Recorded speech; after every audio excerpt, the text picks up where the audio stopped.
MKKKUltra for Dummies. Project MKUltra, the CIA's program of research and behavioral modification. Joint Hearing Select Committee on Intelligence, 1977. Appendix A. 17. Testing and use of chemical and biological agents by the intelligence community. Under its mandate 1, the Select Committee has studied the testing and use of chemical and biological agents by intelligence agencies. Detailed descriptions of the programs conducted by intelligence agencies involving chemical and biological agents will be included in a separately published appendix to the Senate Select Committee's report. This section of the report will discuss the rationale for the programs, their monitoring and control, and what the committee's investigation has revealed about the relationships among the intelligence agencies and about their relations with other government agencies and private institutions and individuals. Point 1. Fears that countries hostile to the United States would use chemical and biological agents against Americans or America's allies led to the development of a defensive program designed to discover techniques for American intelligence agencies to detect and counteract chemical and biological agents. The defensive orientation soon became secondary as the possible use of these agents to obtain information from or gain control over enemy agents became apparent. Research and development programs to find materials which could be used to alter human behavior were initiated in the late 1940s and early 1950s.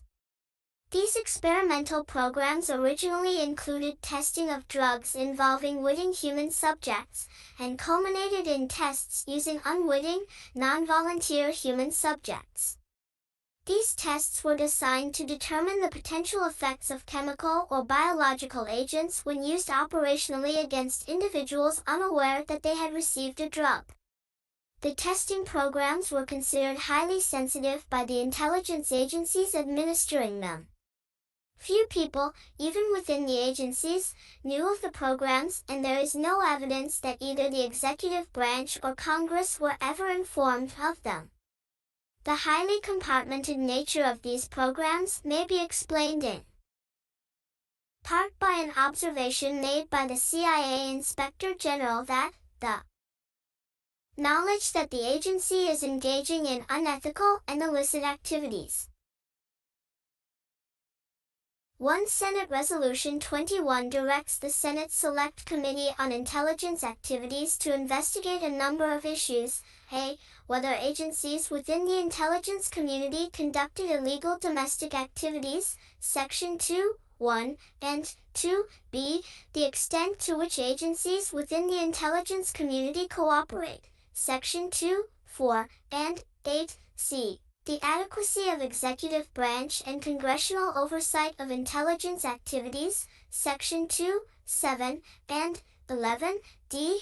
The adequacy of existing laws to safeguard the rights of American citizens, Section 2, 13. The details of these programs may never be known. The programs were highly compartmented. Few records were kept. What little documentation existed for the CIA's principal program was destroyed early in 1973.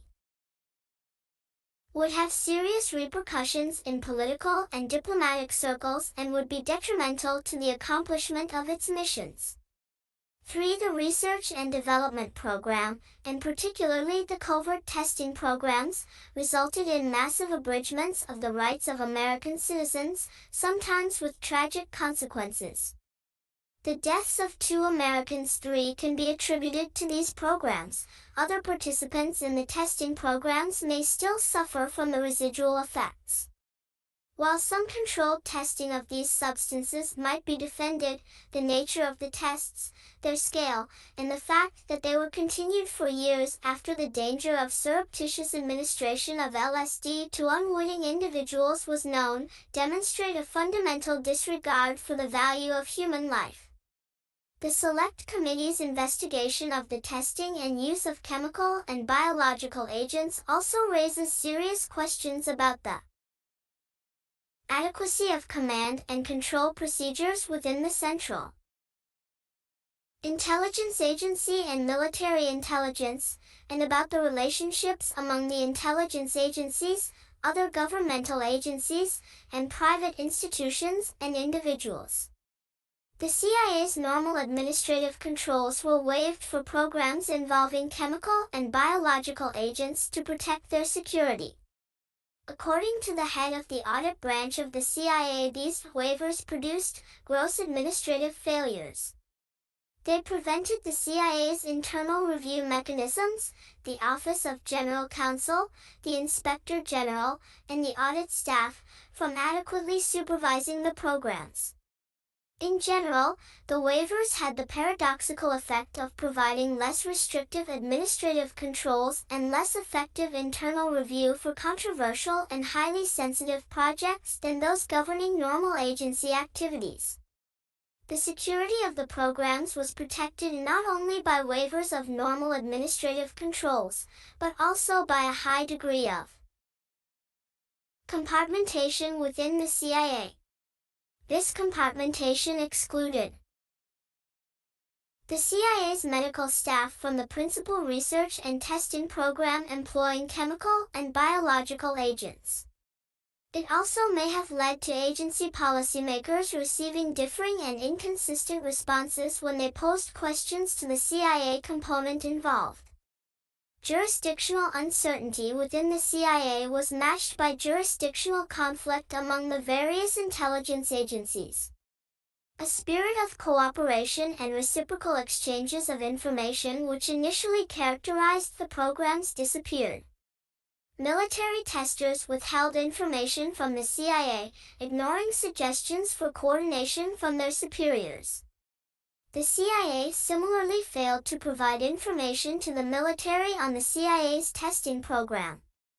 This failure to cooperate was conspicuously manifested in an attempt by the Army to conceal 2 CIA Inspector General's Survey of TSD, 1957, page 217.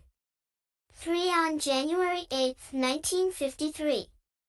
Mr. Harold Blauer died of circulatory collapse and heart failure following an intravenous injection of a synthetic mescaline derivative while a subject of tests conducted by New York State Psychiatric Institute under a contract led by the U.S. Army Chemical Corps. The committee's investigation into drug testing by U.S. intelligence agencies focused on the testing of LSD. However, the committee did receive a copy of the U.S. Army Inspector General's report, issued on October 1975, on the events and circumstances of Mr. Blauer's death. His death was directly attributable to the administration of the synthetic mescaline derivative. Their overseas testing program, which included surreptitious administration of LSD from the CIA, learning of the Army's program, the agency surreptitiously attempted to obtain details of it. The decision to institute one of the Army's LSD field testing projects had been based, at least in part, on the finding that no long-term residual effects had ever resulted from the drug's administration. The CIA's failure to inform the Army of a death which resulted from the surreptitious administration of LSD to unwitting Americans may well have resulted in the institution of an unnecessary and potentially lethal program. The development, testing, and use of chemical and biological agents by intelligence agencies raises serious questions about the relationship between the intelligence community and foreign governments, other agencies of the federal government, and other institutions and individuals. The questions raised range from the legitimacy of American complicity in actions abroad which violate American and foreign laws to the possible compromise of the integrity of public and private institutions used as cover by intelligence agencies. A. The programs investigated. 1. Project Shatter. Project Shatter was a Navy program that began in the fall of 1947. Responding to reports of amazing results achieved by the Soviets in using truth drugs, the program focused on the identification and testing of such drugs for use in interrogations and in the recruitment of agents.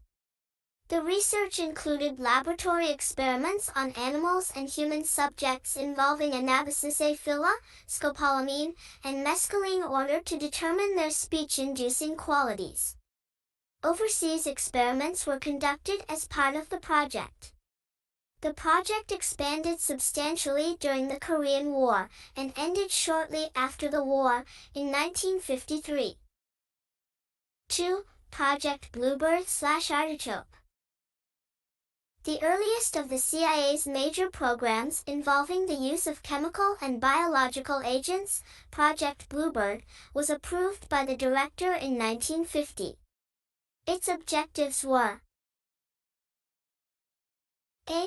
Discovering means of conditioning personnel to prevent unauthorized extraction of information from them by known means.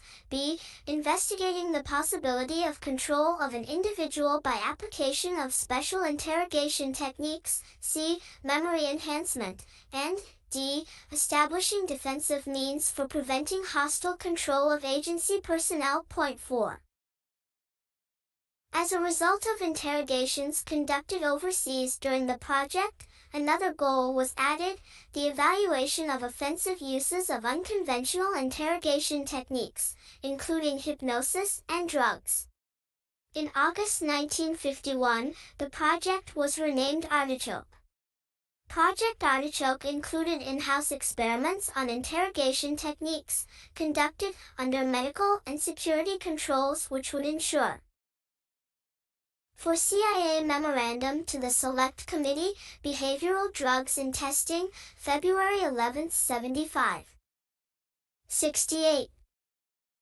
That no damage was done to individuals who volunteer for the experiments.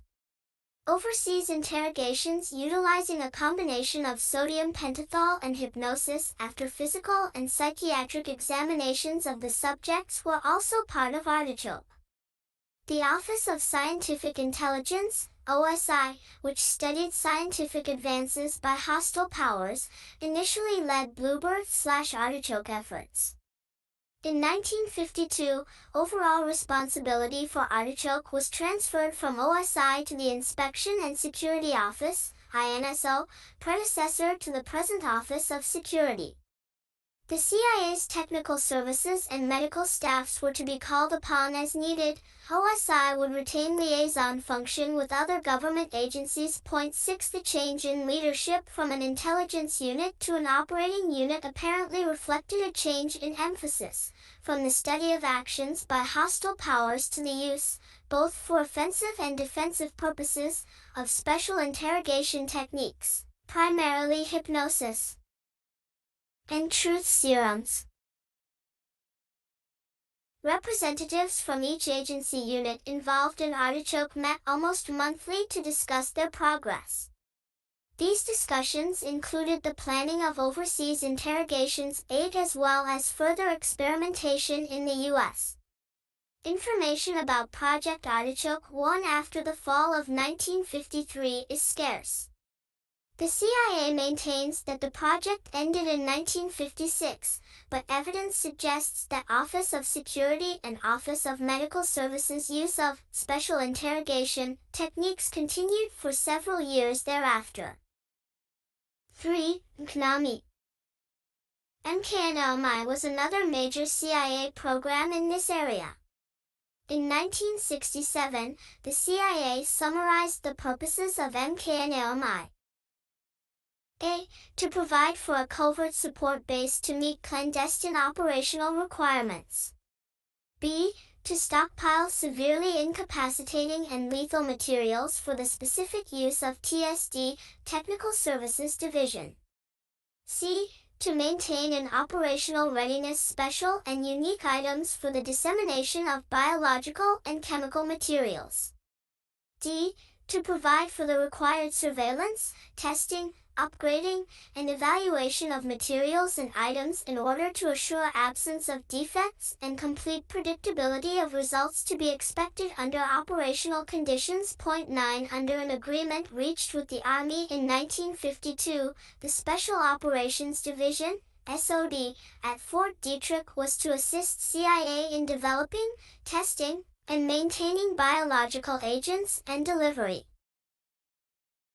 5. Memorandum from Robert Taylor, O/DD/P to the Assistant Deputy, Inspection and Security, and Chief of the Medical Staff, March 22, 52. 6. Memorandum from H. Marshall Chadwell, Assistant Director, Scientific Intelligence, to the Deputy Director/Plans DDP, Project Artichoke, August 29, 52. 8. Progress Report, Project Artichoke, January 12, 53. 9. Memorandum from Chief, TSD/Biological Branch to Chief, TSD, MKNLMI, Funding, Objectives, and Accomplishments.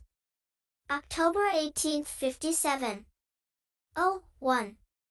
For a fuller description of MKNLMI and the relationship between CIA and SOD, see page 360 FF. Systems. By this agreement, CIA acquired the knowledge, skill, and facilities of the MRI to develop biological weapons suited for CIA use. SOD developed darts coated with biological agents and pills containing several different biological agents which could remain potent for weeks or months. SOD also developed a special gun for firing darts coated with a chemical which could allow CIA agents to incapacitate a guard dog, enter an installation secretly, and return the dog to consciousness when leaving. SOD scientists were unable to develop a similar incapacitant for humans. SOD also physically transferred to CIA personnel biological agents in bulk form and delivery devices, including some containing biological agents. In addition to the CIA's interest in biological weapons for use against humans, it also asked SOD to study use of biological agents against crops and animals. In its 1967 memorandum, the CIA stated, 3 methods and systems for carrying out a covert attack against crops and causing severe crop loss have been developed and evaluated under field conditions. This was accomplished in anticipation of a requirement which was later developed but was subsequently scrubbed just prior to putting into action. 10. MKNLMI was terminated in 1970. On November 25, 1969, President Nixon renounced the use of any form of biological weapons that kill or incapacitate and ordered the disposal of existing stocks of bacteriological weapons. On February 14, 1970, the President clarified the extent of his earlier order and indicated that toxins, chemicals that are not living organisms but are produced by living organisms, were considered biological weapons subject to his previous directive and were to be destroyed. Although instructed to relinquish control of material held for the CIA by SOD, a CIA scientist acquired approximately 11 grams of shellfish toxin from SOD personnel at Fort Detrick, which were stored in a little-used CIA laboratory where it went undetected for 5 years. 10. 4. MKUltra. MKUltra was the principal CIA program involving the research and development of chemical and biological agents. It was concerned with the research and development of chemical, biological, and radiological materials capable of employment in clandestine operations to control human behavior. 11. In January 1973, cultural records were destroyed by Technical Services Division personnel acting on the verbal orders of Dr. Sidney Gottlieb, Chief of TSD. Dr. Gottlieb has testified, and former Director Helms has confirmed, that in ordering the records destroyed, Dr. Gottlieb was carrying out the verbal orders of then DCI Helms. MKUltra began with a proposal from the Assistant Deputy Director for Plans, Richard Helms, to the DCI, outlining a special 10 IBID, page 2. 11 Senate Select Committee, September 16, 75, hearings, Vo.1. 12 Memorandum from the CIA Inspector General to the Director, July 26, 63. Funding mechanism for highly sensitive CIA research and development projects that studied the use of biological and chemical materials in altering human behavior. The projects involved research to develop a capability in the covert use of biological and chemical materials. This area involves the production of various physiological conditions which could support present or future clandestine operations. Aside from the offensive potential, the development of a comprehensive capability in field of covert chemical and biological warfare gives us a thorough knowledge of the enemy's theoretical potential, thus enabling us to defend ourselves against a foe who might not be as restrained in the use of these techniques as we are. Point 12. MKUltra was approved by the DCI on April 13, 1953 along the lines proposed by DCI Helms. Part of the rationale for the establishment of this special funding mechanism was its extreme sensitivity. The Inspector General's survey of MKUltra in 1963 noted the following reasons for this sensitivity. Research in the manipulation of human behavior is considered by many authorities in medicine and related fields to be professionally unethical. 1. Therefore, the reputation of professional participants in the MKUltra program are on occasion in jeopardy. B. Some MKUltra activities raise questions of legality implicit in the original charter. C. A final phase of the testing of MKUltra products places the rights and interests of U.S. citizens in jeopardy. D. Public disclosure of some aspects of MKUltra activity could induce serious adverse reaction in U.S. public opinion, as we 1L as stimulate offensive and defensive action in this field on the part of foreign intelligence services. Point 13. Over the 10-year life of the program, many additional avenues to the control of human behavior were designated as appropriate for investigation under the MKUltra Charter. They include radiation, electroshock, various fields of psychology, psychiatry, sociology, and anthropology, graphology, harassment substances, and paramilitary devices and materials. 14. The research and development of materials to be used for altering human behavior consisted of 3 phases. First, the search for materials suitable for study. Second, laboratory testing on voluntary human subjects in various types of institutions. Third, the application of MKUltra materials in normal life settings. The search for suitable materials was conducted through standing arrangements with specialists in universities, pharmaceutical houses, hospitals, state and federal institutions, and private research organizations. 12 Memorandum from ADDP Helms to DCI Dulles, April 3, 53, Tab A, pages 1-2. 13 IG Report on MKUltra 1963 pp 1-2. 14 IBID, page 4. The annual grants of funds to these specialists were made under ostensible Research Foundation auspices, thereby concealing the CIA's interest from the specialists' institution. The next phase of the MKUltra program involved physicians, toxicologists, and other specialists in mental, narcotics, and general hospitals, and in prisons. Utilizing the products and findings of the basic research phase, they conducted intensive tests on human subjects. One of the first studies was conducted by the National Institute of Mental Health. This study was intended to test various drugs, including hallucinogenics, at the NIM Addiction Research Center in Lexington, Kentucky. The Lexington Rehabilitation Center, as it was then called, was a prison for drug addicts serving sentences for drug violations. The test subjects were volunteer prisoners who, after taking a brief physical examination and signing a general consent form, were administered hallucinogenic drugs. As a reward for participation in the program, the addicts were provided with the drug of their addiction. LSD was one of the materials tested in the MKUltra program. The final phase of LSD testing involved surreptitious administration to unwitting non-volunteer subjects in normal life settings by undercover officers of the Bureau of Narcotics acting for the CIA. The rationale for such testing was that testing of materials under accepted scientific procedures fails to disclose the full pattern of reactions and attributions that may occur in operational situations.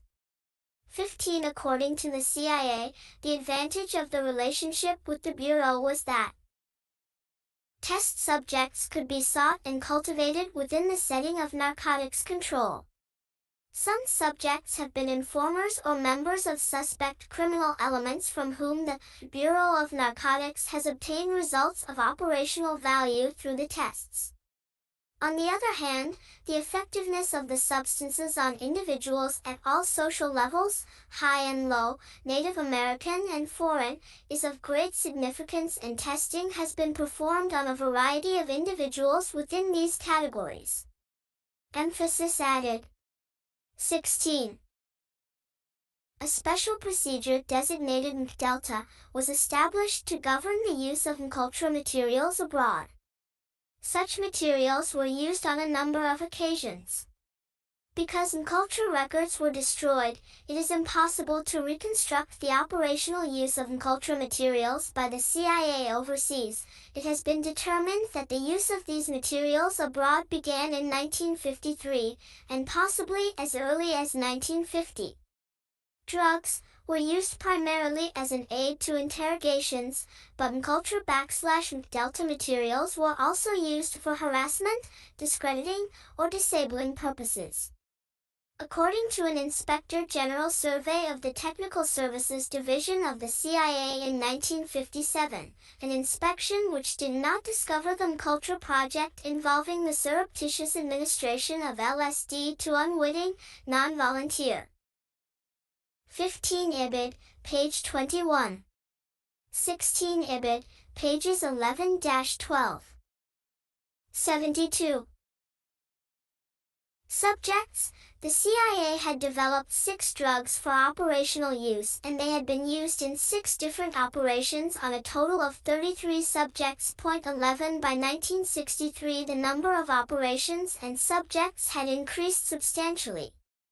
In the spring of 1963, during a wide-ranging Inspector General survey of the Technical Services Division, a member of the Inspector General's staff, John Vance, learned about MKUltra and about the project involving the surreptitious administration of LSD to unwitting, non-voluntary human subjects. As a result of the discovery and the Inspector General's subsequent report, this testing was halted and much tighter administrative controls were imposed on the program. According to the CIA, the project was decreased significantly each budget year until its complete termination in the late 1960s. 5. The testing of LSD by the Army. There were 3 major phases in the Army's testing of LSD. In the first, LSD was administered to more than 1,000 American soldiers who volunteered to be subjects in chemical warfare experiments. In the second phase, Material Testing Program EA 1729, 95 volunteers received LSD in clinical experiments designed to evaluate potential intelligence uses of the drug. In the third phase, Projects Third Chance and Derby Hat, 16 unwitting non-volunteer subjects were interrogated after receiving LSD as part of operational field tests. B. CIA drug testing programs. The rationale for the testing programs the late 1940s and early 1950s were marked by concern over the threat posed by the activities of the Soviet Union, the People's Republic of China, and other communist bloc countries. United States concern over the use of chemical and biological agents by these powers was acute. The belief that hostile powers had used chemical and biological agents in interrogations, brainwashing, and in attacks designed to harass, disable, or kill Allied personnel created considerable pressure for a defensive program to investigate chemical and biological agents so that the intelligence community could understand the mechanisms by which these substances worked and how their effects could be defeated. Point 18. Of particular concern was the drug LSD. The CIA had received reports that the Soviet Union was engaged in intensive efforts to produce LSD, and that the Soviet Union had attempted to purchase the world's supply of the chemical.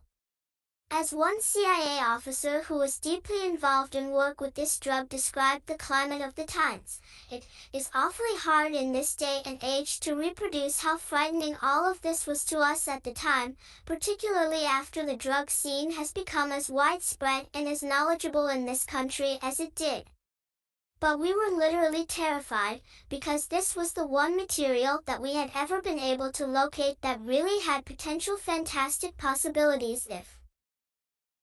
17 Ibid, 1957, page 201. 18 Thus an officer in the Office of Security of the OIA stressed the urgency of the discovery of techniques and method that would permit our personnel, in the event of their capture by the enemy, to resist or defeat enemy interrogation. Minutes of the Artichoke Conference of October 22, 53. Used wrongly. 19 But the defensive orientation soon became secondary. Chemical and biological agents were to be studied in order to perfect techniques for the abstraction of information from individuals whether willing or not, and in order to develop means for the control of the activities and mental capacities of individuals whether willing or not. 21 agency official noted that drugs would be useful in order to gain control of bodies whether they were willing or not, in the process of removing personnel from Europe in the event of a Soviet attack. Point 21 In other programs, the CIA began to develop, produce, stockpile, and maintain in operational readiness materials which could be used to harass, disable, or kill specific targets. Point 22 Reports of research and development in the Soviet Union, the People's Republic of China, and the Communist bloc countries provided the basis for the transmutation of American programs from a defensive to an offensive orientation. As the chief of the medical staff of the Central Intelligence Agency wrote in 1952, "There is ample evidence in the reports of innumerable interrogations that the Communists were utilizing drugs, physical duress, electric shock, and possibly hypnosis against their enemies. With such evidence it is difficult not to keep from becoming rabid about our apparent laxity. We are forced by this mounting evidence to assume a more aggressive role in the development of these techniques, but must be cautious to maintain strict inviolable control because of the havoc that could be wrought by such techniques in unscrupulous hands." Point 23. In order to meet the perceived threat to the national security, substantial programs for the testing and use of chemical and biological agents, including projects involving the surreptitious administration of LSD to unwitting non-volunteer subjects, at all social levels, high and low, Native American and foreign, were conceived and implemented. These programs resulted in substantial violations of the rights of individuals within the United States. 19 Testimony of CIA Officer, November 21, 75, page 33. 20 Memorandum from the Director of Security to Artichoke Representatives, Subject, Artichoke Restatement of Program. 21 Artichoke Memorandum, July 30, 53. 22. The Inspector General's report of 1957 on the Technical Services Division noted that 6 specific products have been developed and are available for operational use. 3 of them are discrediting and disabling materials which can be administered unwittingly and permit the exercise of a measure of control over the actions of the subject. A memorandum for the Chief, TSD, Biological Branch to the Chief, TSD, October 18, 67, described 2 of the objectives of the CIA's Project MKNLMIS, to stockpile severely incapacitating and lethal materials for the specific use of TSD, and to maintain an operational readiness special and unique items for the dissemination of biological and chemical materials. 23. Memorandum from the Chief of the Medical Staff, January 25, 52. 74. Although the CIA recognized these effects of LSD to unwitting individuals within the United States, the project continued. Point 24. As the Deputy Director for Plans, DDP, Richard Helms, wrote the Deputy Director of Central Intelligence during discussions which led to the cessation of unwitting testing. While I share your uneasiness and distaste for any program which tends to intrude upon an individual's private and legal prerogatives, I believe it is necessary that the agency maintain a central role in this activity, keep current on enemy capabilities, the manipulation of human behavior, and maintain an offensive capability. Point 25. There were no attempts to secure approval for the most controversial aspects of these programs from the executive branch or Congress. The nature and extent of the programs were closely held secrets. Even DCI McCone was not briefed on all the details of the program involving the surreptitious administration of LSD until 1963. It was deemed imperative that these programs be concealed from the American people. As the CIA's Inspector General wrote in 1957, precautions must be taken not only to protect operations from exposure to enemy forces but also to conceal these activities from the American public in general.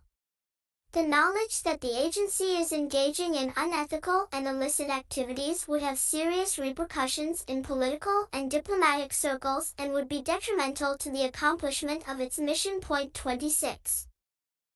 2. The death of Dr. Frank Olson. The most tragic result of the testing of LSD by the CIA was the death of Dr. Frank Olson, a civilian employee of the Army, who died on November 27, 1953. His death followed his participation in a CIA experiment with LSD. As part of this experiment, Olson unwittingly received approximately 70 micrograms of LSD in a glass of Cointreau he drank on November 19, 1953. The drug had been placed in the bottle by a CIA officer, Dr. Robert Lashbrook, as part of an experiment he and Dr. Sidney Gottlieb performed at a meeting of Army and CIA scientists. Shortly after this experiment, Olson exhibited symptoms of paranoia and schizophrenia. Accompanied by Dr. Lashbrook, Olson sought psychiatric assistance in New York City from a physician, Dr. Harold Abramson, whose research on LSD had been funded indirectly by the CIA. While in New York for treatment, Olson fell to his death from a 10th-story window in the Statler Hotel. 24. Even during the discussions which led to the termination of the unwitting testing, the DDP turned down the option of halting such tests within the U.S. and continuing them abroad despite the fact that the Technical Services Division had conducted numerous operations abroad making use of LSD. The DDP made this decision on the basis of security, noting that the past efforts overseas had resulted in making an inordinate number of foreign nationals witting of our role in the very sensitive activity. Memorandum for the Deputy Director of Central Intelligence from the Deputy Director for Plans, December 17, 63, page 2. 25 IBID, pages 2 to 3. 28 IG. Survey of TSD, 1957, page 217. A. Background: Olson, an expert in aerobiology who was assigned to the Special Operations Division, SOD, of the U.S. Army Biological Center at Camp Detrick, Maryland. This division had three primary functions. 1. Assessing the vulnerability of American installations to biological attack. 2. Developing techniques for offensive use of biological weapons. And 3. Biological research for the CIA. Point 27. Professionally, Olson was well respected by his colleagues in both the Army and the CIA. Colonel Vincent Rouet, Olson's immediate superior at the time of his death, was in almost daily contact with Olson. According to Colonel Rouet, as a professional man, his ability was outstanding. 28 Colonel Rouet stated that, during the period prior to the experiment, I noticed nothing which would lead me to believe that he was of unsound mind. 29 Dr. Lashbrook, who had monthly contacts with Olson from early 1952 until the time of his death, stated publicly that before Olson received LSD, as far as I know, he was perfectly normal. 30 This assessment is in direct contradiction to certain statements evaluating Olson's emotional stability made in CIA internal memoranda written after Olson's death. B. The experiment. On November 18, 1953, a group of 10 scientists from the CIA and Camp Detrick attended a semi-annual review and analysis conference at a cabin located at Deep Creek Lake, Maryland. 3 of the participants were from the CIA's Technical Services staff. The Detrick representatives were all from the Special Operations Division. According to one CIA official, the Special Operations Division participants agreed that an unwitting experiment would be desirable. 31 This account directly contradicts Vincent Rouet's recollection. Rouet recalls no such discussion, and has asserted that he would remember any such discussion because the SOD participants would have strenuously objected to testing on unwitting subjects. Point 32 In May 1953, Richard Helms, Assistant DDP, held a staff meeting which the Chief of Technical Services staff attended. At this meeting, Helms indicated that the drug, LSD, was dynamite and that he should be advised at all times when it was intended for use. 33 In addition, the then DDP, Frank Wisner, sent a memorandum to TSS stating the requirement that the DDP personally approve the use of LSD. Gottlieb went ahead with the experiment. 34 Securing the approval. 27 Staff Summary of Vincent Rouet Interview, August 13, 75, page 3. 28 Memorandum of Colonel Vincent Rouet, to whom it may concern, no date. 29 Rouet Memorandum, page 3. 30 Joseph B. Treaster, New York Times, July 1975, page 1. 31 Memorandum for the Record from Lyman Kirkpatrick, December 1, 53, page 1. 32 Rouet, Staff Summary, August 13, 75, page 6. 33 Inspector General Diary, December 2, 53. 34 Ibid. Dr. Gottlieb has testified that he does not remember either the meeting with Helms nor the Wisner Memorandum.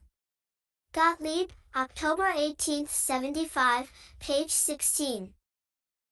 Of his immediate supervisor, neither the chief of TSS nor the DDP specifically authorized the experiment in which Dr. Olson participated. Point 35 According to Gottlieb, 36 A very small dose of LSD was placed in a bottle of Cointreau which was served after dinner on Thursday, November 19.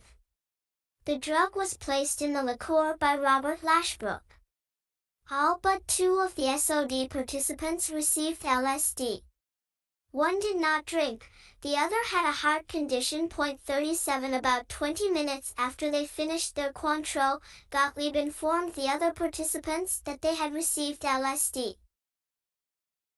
Dr. Gottlieb stated that, up to the time of the experiment, he observed nothing unusual in Olson's behavior. 37 Once the experiment was underway, Gottlieb recalled that the drug had a definite effect on the group to the point that they were boisterous and laughing and they could not continue the meeting or engage in sensible conversation. The meeting continued until about 1 a.m., when the participants retired for the evening. Gottlieb recalled that Olson, among others, complained of wakefulness during the night. 38 According to Gottlieb, on Friday morning, aside from some evidence of fatigue, I observed nothing unusual in Olson's actions, conversation, or general behavior. 39 Rouet recalls that Olson appeared to be agitated at breakfast, but that he did not consider this to be abnormal under the circumstances. 40c. The treatment. The following Monday, November 23, Olson was waiting for Rouet when he came in to work at 7:30 a.m. For the next 2 days, Olson's friends and family attempted to reassure him and help him snap out of what appeared to be a serious depression. On Tuesday, Olson again came to Rouet and, after an hour-long conversation, Dr. Gottlieb testified that, given the information we knew up to this time, and based on a lot of our own self-administration, we thought it was a fairly benign substance in terms of potential harm. This is in conflict not only with Mr. Helm's statement but also with material which had been supplied to the technical services staff. In one long memorandum on current research with LSD which was supplied to TSD, Henry Beecher described the dangers involved with such research in a prophetic manner. The second reason to doubt Professor Rothland came when I raised the question as to any accidents which had arisen from the use of LSD. 25. He said in a very positive way, none.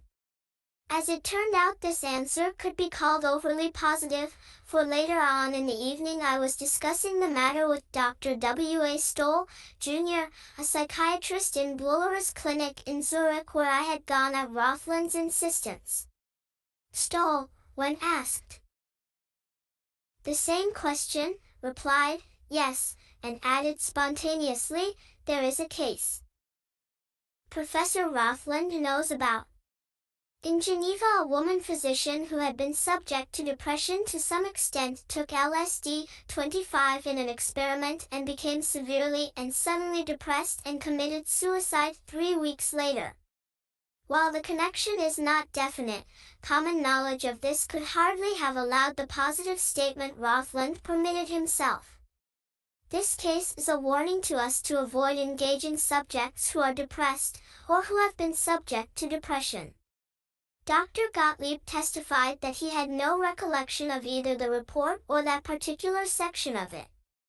Sidney Gottlieb Testimony, October 19, 75, page 78. 35 Memorandum of Sheffield Edwards for the record, November 28, 53, page 2. 36 Lashbrook, Staff Summary, July 19, 75, page 3. 37 Gottlieb Memorandum, December 7, 53. Page 2. 38 Edwards Memorandum, November 28, 53, page 3. 39 Gottlieb Memorandum, December 7, 53, page 3.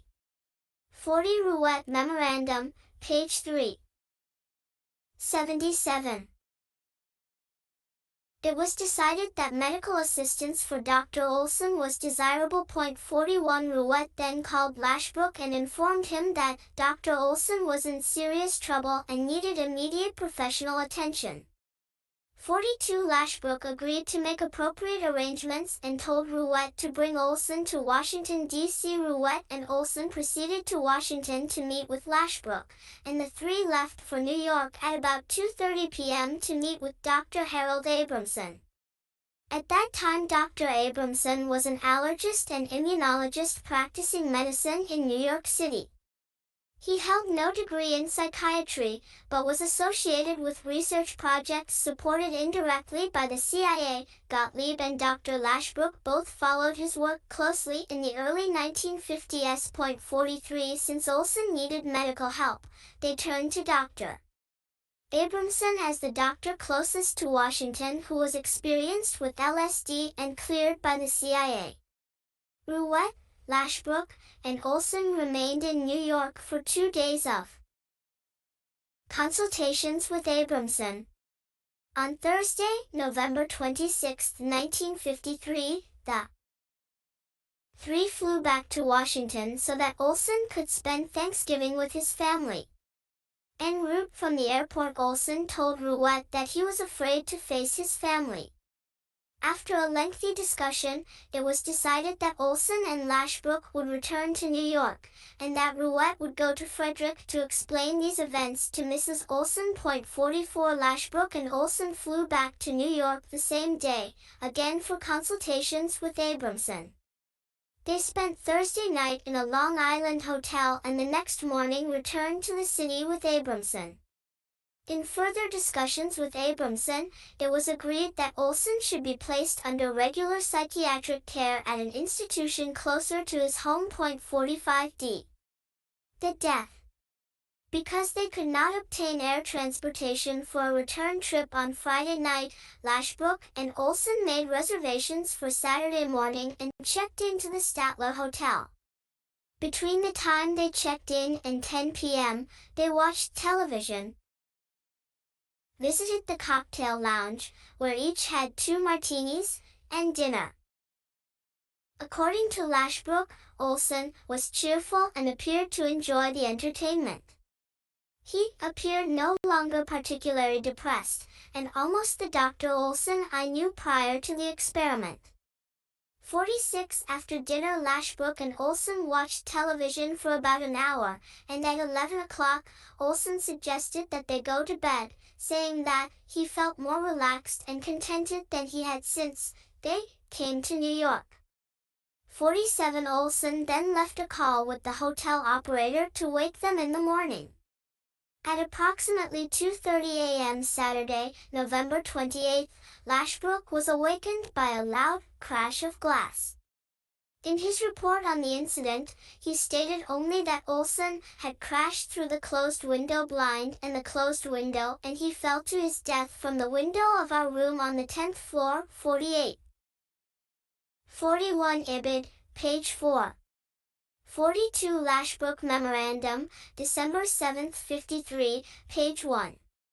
43 Staff Summary of Dr. Harold Abramson Interview, July 29, 75, page 2.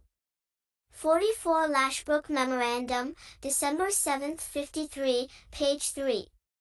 45 Abramson Memorandum, December 4, 53. 46 Lashbrook Memorandum, December 7, 53, page 3. 47 Ibid, p.4. 48 Ibid. Immediately after finding that Olson had leapt to his death, Lashbrook telephoned Gottlieb at his home and informed him of the incident. 49 Gottlieb called Ruette and informed him of Olson's death at approximately 2:45 a.m. 50 Lashbrook then called the hotel desk and reported the incident to the operator there. Lashbrook called Abramson and informed him of the occurrence. Abramson told Lashbrook he wanted to be kept out of the thing completely, but later changed his mind and agreed to assist Lashbrook. 51 Shortly thereafter, uniformed police officers and some hotel employees came to Lashbrook's room.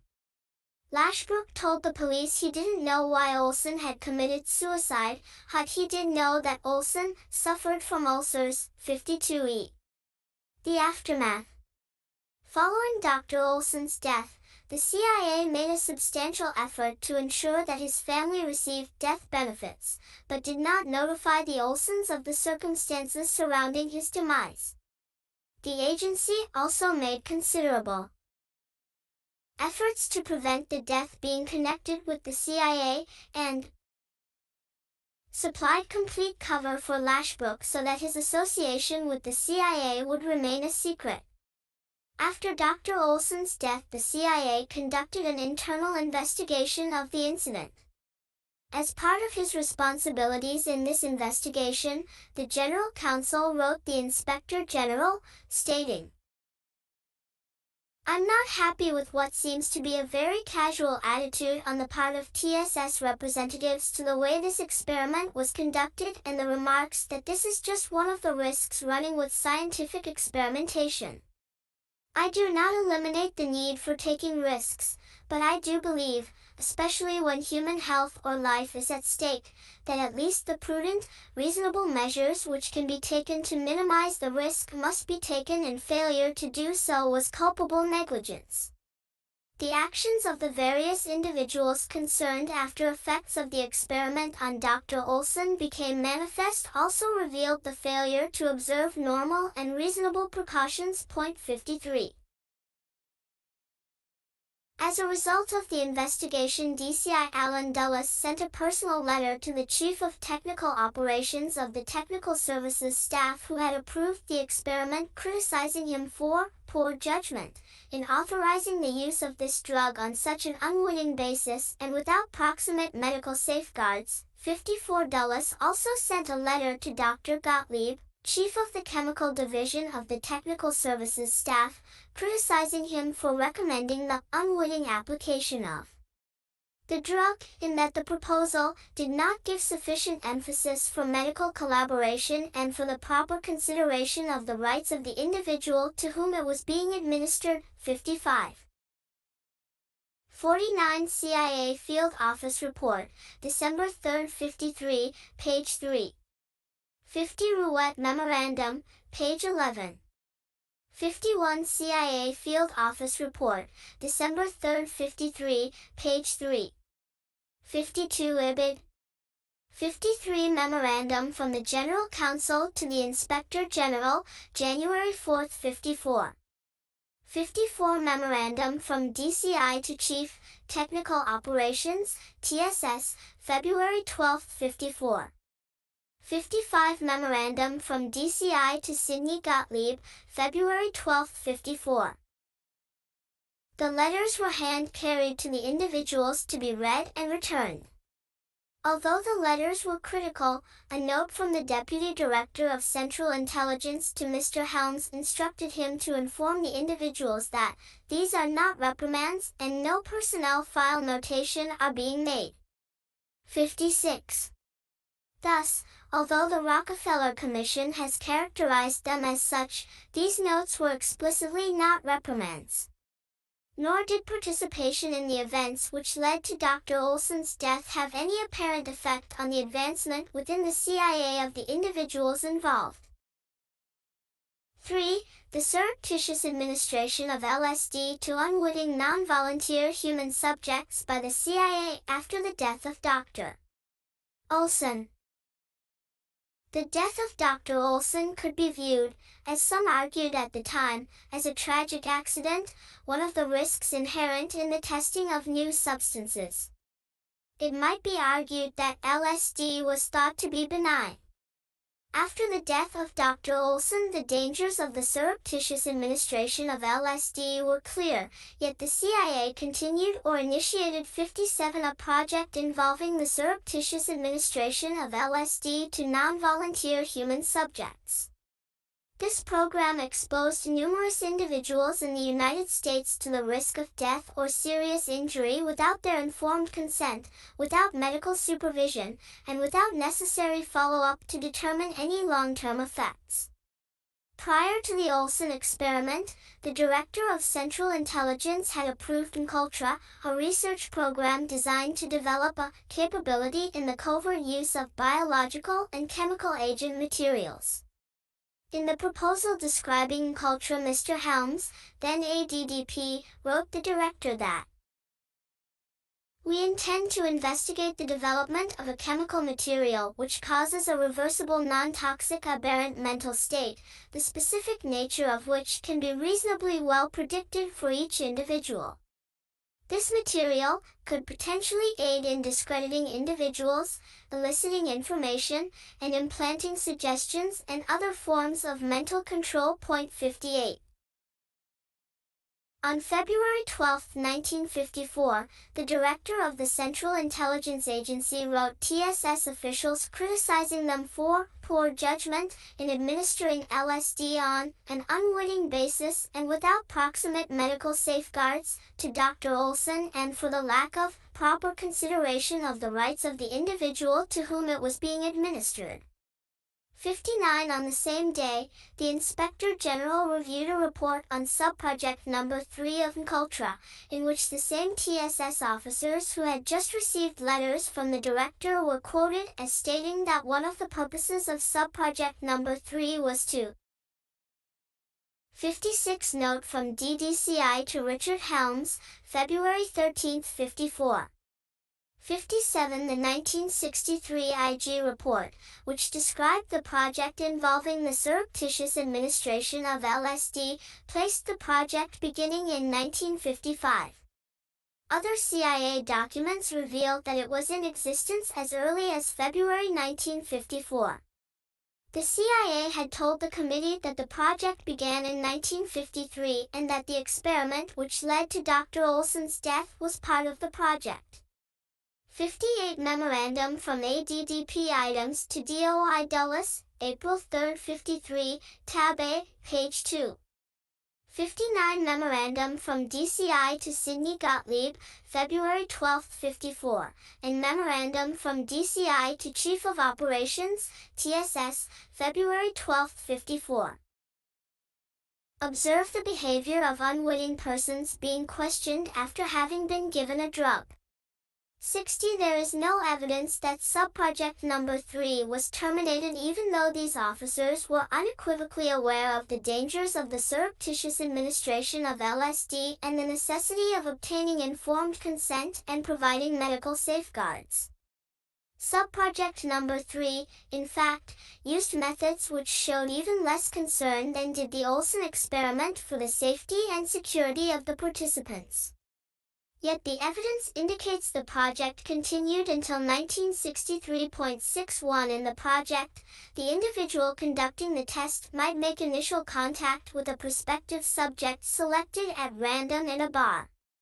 He would then invite the person to a safe house where the test drug was administered to the subject through drink or in food.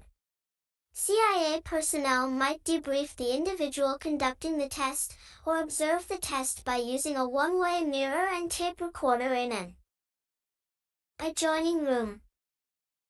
Prior consent was obviously not obtained from any of the subjects.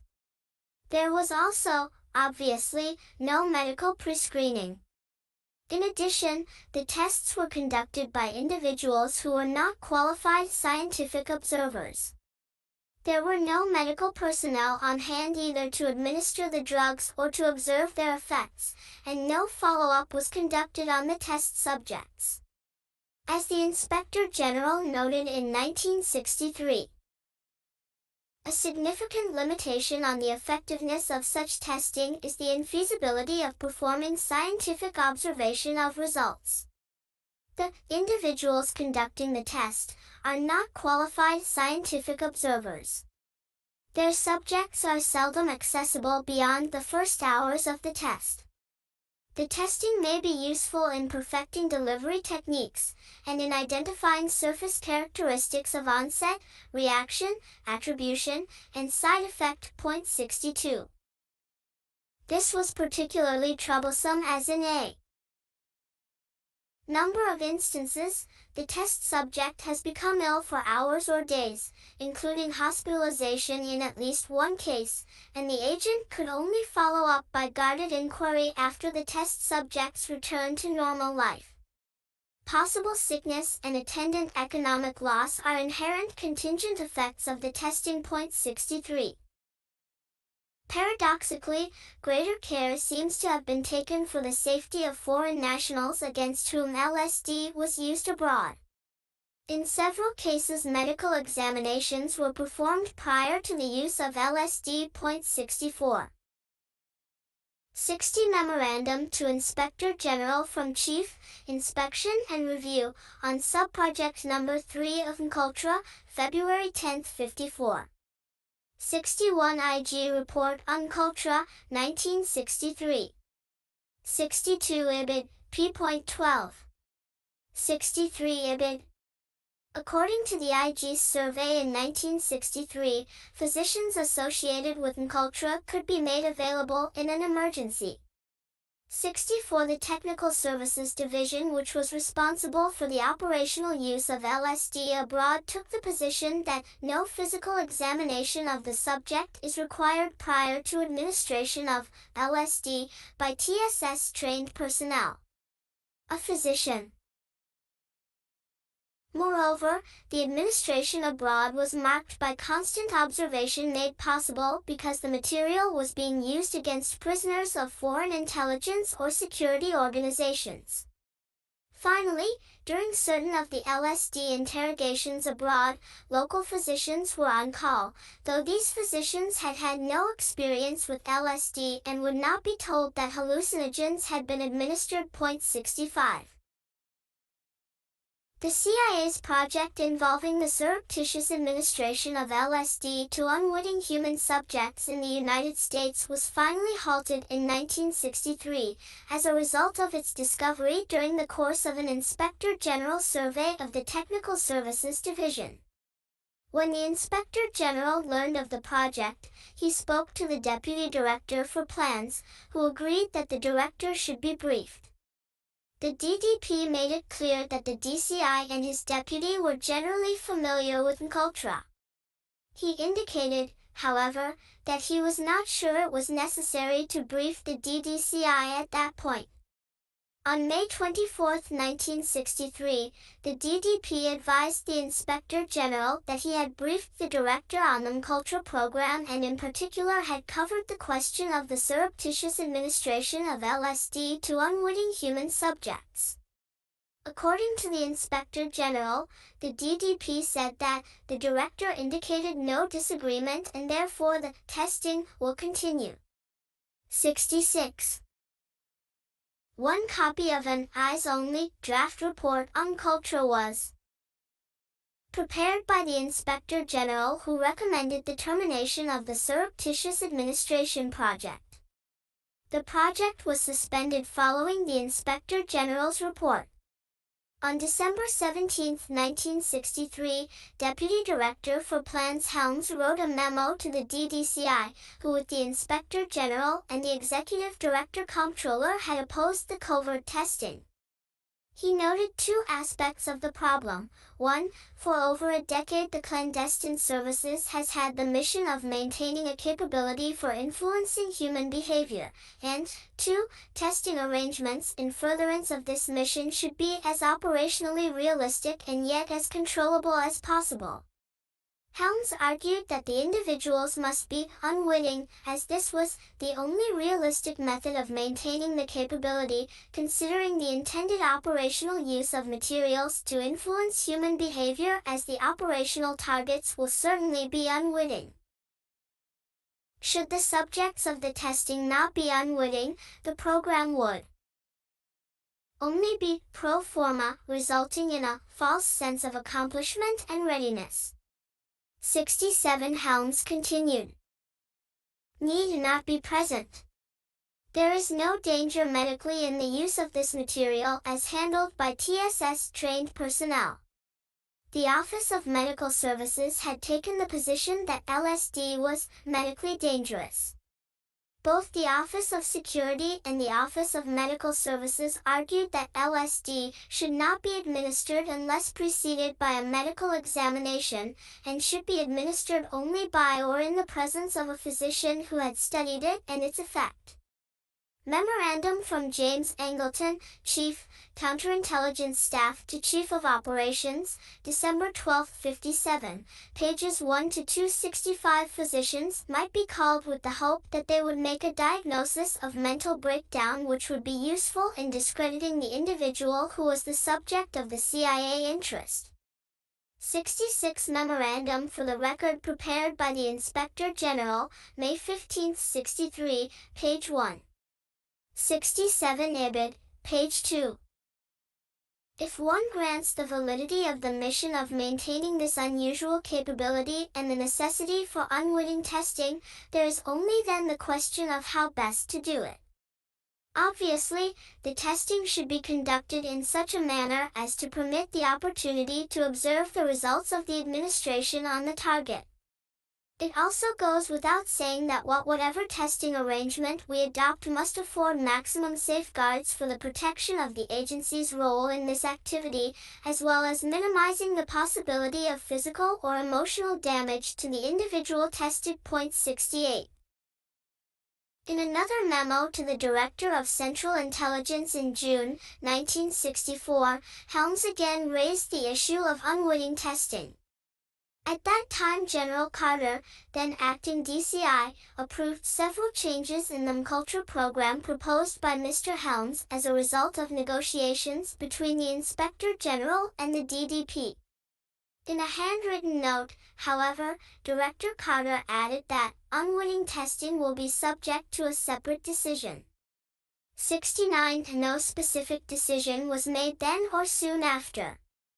The testing had been halted and, according to Walter Elder, executive assistant to DCI McCone, the DCI was not inclined to take the positive step of authorizing a resumption of the testing. At least through the summer, the DDP did not press the issue. On November 9, 1964, the DDP raised the issue again in a memo to the DCI, calling the director's attention to what he described as several other indications during the past year of an apparent Soviet aggressiveness in the field of covertly administered chemicals, which are, to say the least, inexplicable and disturbing.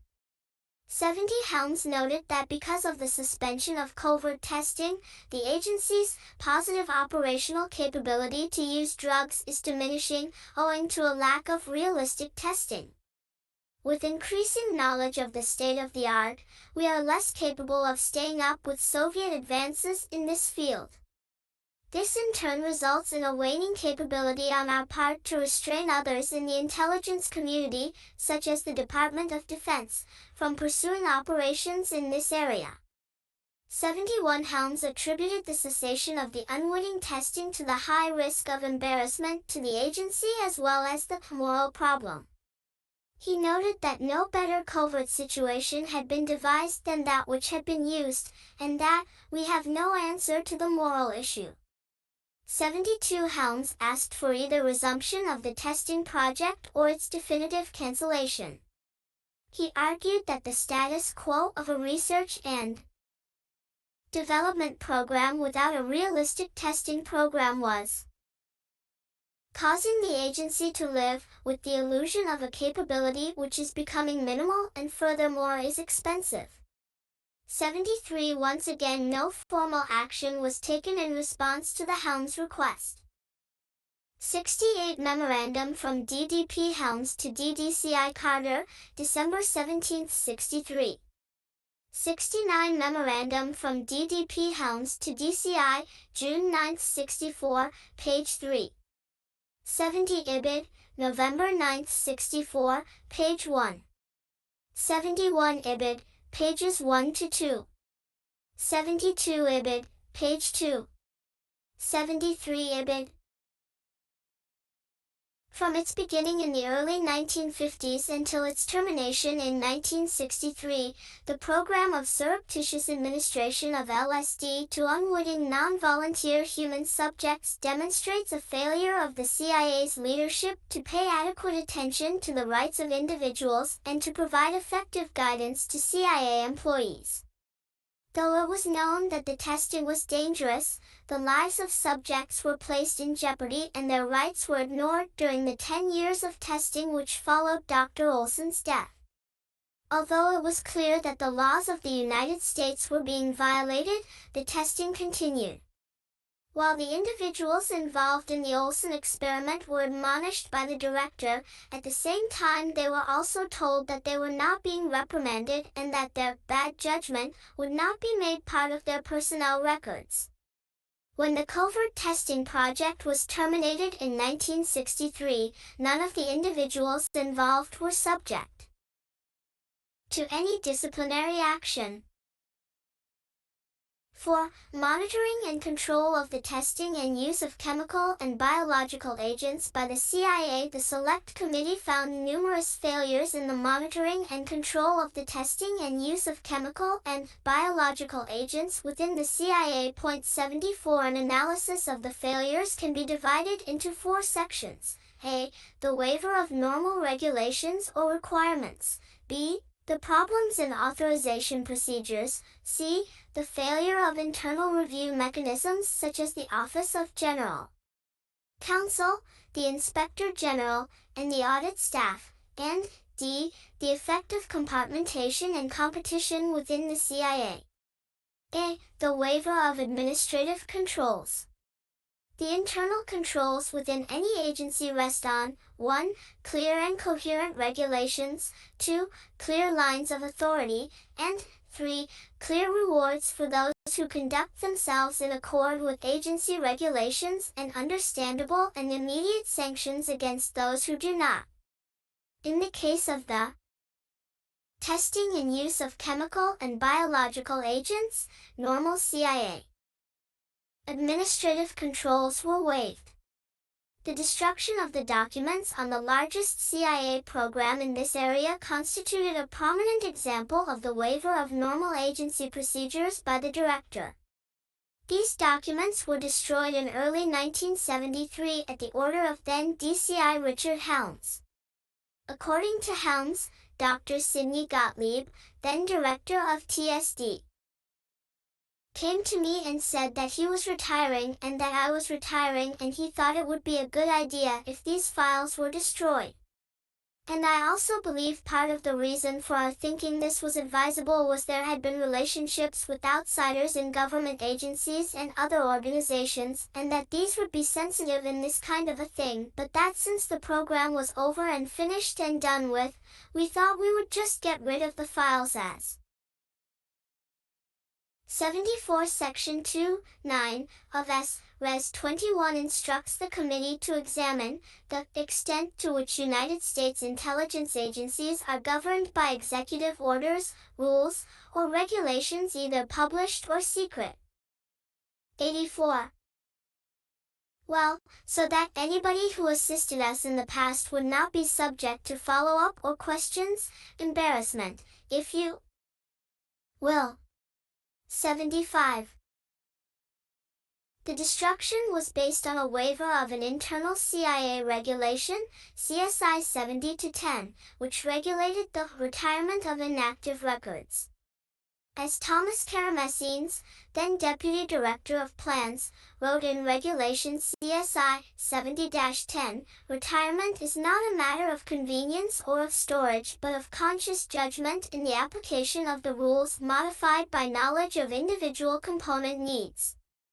The heart of this judgment is to ensure that the complete story can be reconstructed in later years and by people who may be unfamiliar with the events. 76. The destruction of the MKUltra documents made it impossible for the Select Committee to determine the full range and extent of the largest CIA research program involving chemical and biological agents. The destruction also prevented the CIA from locating and providing medical assistance to the individuals who were subjects in the program. Finally, it prevented the committee from determining the full extent of the operations which made use of materials developed in the MKUltra program. Point 77. From the inception of MKUltra, normal agency procedures were waived. In 1953, Mr. Helms, then Assistant Deputy Director for Plans, proposed the establishment of MKUltra. Under the proposal, 6% of the research and development budget of TSD would be expended without the establishment of formal contractual relations, because contracts would reveal government interest. Helms also voted that qualified individuals in the field are most reluctant to enter into signed agreements of any sort which connect them with this activity, since such a connection would jeopardize their professional reputations. Point 78. 75 Richard Helms Testimony, 9/11/75, page 5. Many agency documents recording confidential relationships with individuals and organizations are retained without public disclosure. Moreover, in the case of MKUltra, the CIA had spent millions of dollars developing both materials and delivery systems which could be used by the clandestine services. The reconstruction of the research and development program would be difficult if not impossible without the documents, and at least one assistant to Dr. Gottlieb protested against the document destruction on those grounds. 76 Clandestine Services Institution, CSI, 70-10. When asked by the Select Committee about the regularity of the procedure by which he authorized Dr. Gottlieb to destroy the MKUltra records, Helms responded, "Well, that's hard to say whether it would be part of the regular procedure or not, because the record destruction program is conducted according to a certain pattern. There's a regular record destruction pattern in the agency monitored by certain people and done a certain way. So that anything outside of that, I suppose, would have been unusual."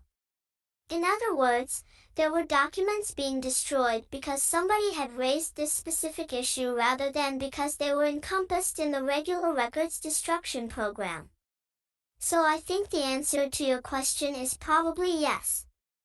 Helms Testimony, September 11, 75, page 6. 77 Even prior to the destruction of documents, the MKUltra records were far from complete. As the Inspector General noted in 1963, files are notably incomplete, poorly organized, and lacking in evaluative statements that might give perspective to management policies over time. A substantial portion of the MKUltra record appears to rest in the memories of the principal officers and is therefore almost certain to be lost with their departures. IG Report on MKUltra, page 23. Other agency procedures, i.e., the forwarding of documents in support of invoices and the provision for regular audit procedures, were also to be waived. On April 13, 1953, then DCI Alan Dulles approved MKUltra, noting that security considerations precluded handling the project through usual contractual agreements. 10 years later, investigations of MKUltra by both the Inspector General and the audit staff noted substantial deficiencies which resulted from the waivers. Because TSD had not reserved the right to audit the books of contractors in MKUltra, the CIA had been unable to verify the use of agency grants by a contractor. Another firm had failed to establish controls and safeguards which would assure proper accountability in use of government funds, with the result that funds have been used for purposes not contemplated by grants or allowable under usual contract relationship. 79 The entire MKUltra arrangement was condemned for having administrative lines which were unclear, overly permissive controls, and irresponsible supervision. The head of the audit branch noted that inspections and audits led us to see MKUltra as frequently having provided a device to escape normal administrative controls for research that is not especially sensitive, as having allowed practices that produce gross administrative failures, as having permitted the establishment of special relationships with unreliable organizations on an unacceptable basis, and as having produced, on at least one occasion, a cavalier treatment of a bona fide contracting organization. While admitting that there may be a need for special mechanisms for handling sensitive projects, the chief of the audit branch wrote that both the terms of reference and the ground rules for handling such special projects should be spelled out in advance so that diversion from normal channels does not mean abandonment of controls. Special procedures may be necessary to ensure the security of highly sensitive operations. To prevent the erosion of normal internal control mechanisms, such waivers should not be extended to less sensitive operations. Moreover, only those regulations which would endanger security should be waived, to waive regulations generally would result zero in highly sensitive and controversial projects having looser rather than stricter administrative controls. MKNMI, the Fort Detrick CIA project for research and development of chemical and biological agents, provides another example where efforts to protect the security of agency activities overwhelmed administrative controls. No written records of the transfer of agents such as anthrax or shellfish toxin were kept, because of the sensitivity of the area and the desire to keep any possible use of materials like this recordless. 81. The 78 Memorandum from ADDP Helms to DCI Dulles, April 3, 53, tab A, page 2. 79 Memorandum from IG to Chief, TSD, November 8, 63, as quoted in Memorandum from Chief, Audit Branch. 80 The memorandum suggested that administrative exclusions, because of the importance of such decisions, should require the personal approval of the Deputy Director of Central Intelligence on an individual case basis. Present CIA policy is that only the DCI can authorize certain exemptions from regulations. 81 Sidney Gottlieb Testimony, October 18, 75, Hearings, VOT 1, page 51. 86. Result was that the agency had no way of determining what materials were on hand, and could not be certain whether delivery systems such as dart guns, or deadly substances such as cobra venom had been issued to the field. B. Authorization. The destruction of the documents regarding MKUltra made it difficult to determine at what level specific projects in the program were authorized. This problem is not solely a result of the document destruction, however. Even at the height of MKUltra, the IG noted that, at least with respect to the surreptitious administration of LSD, the present practice is to maintain no records of the planning and approval of test programs. 82 While it is clear that Alan Dulles authorized MKUltra, the record is unclear as to who authorized specific projects such as that involving the surreptitious administration of LSD to unwitting non-volunteer human subjects. Even given the sensitive and controversial nature of the project, there is no evidence that when John McCone replaced Alan Dulles as the director of the Central Intelligence Agency, he was briefed on the details of this project and asked whether it should be continued. 83 Even during the 1963 discussions on the propriety of unwitting testing, the DDP questioned whether it was necessary to brief General Carter, the Deputy Director of Central Intelligence, and the directors, alter ego, because CIA officers felt it necessary to keep details of the project restricted to an absolute minimum number of people. 84. In May of 1963, DDP Helms told the Inspector General that the covert testing program was authorized because he had gone to the director, briefed him on it, and the director indicated no disagreement and therefore the testing will continue. 85 Such authorization, even for non-controversial matters, is clearly less desirable than explicit authorization. In areas such as the surreptitious administration of drugs, it is particularly undesirable. Yet according to testimony, 82 IG Report on MKUltra, 1963, page 14. 83 According to an assistant to Dr. Gottlieb, there were annual briefings of the DCI and the DDP on MKUltra by the chief of TSD or his deputy. However, a May 15, 1963 memorandum for the record from the Inspector General noted that Mr. McCone had not been briefed in detail about the program.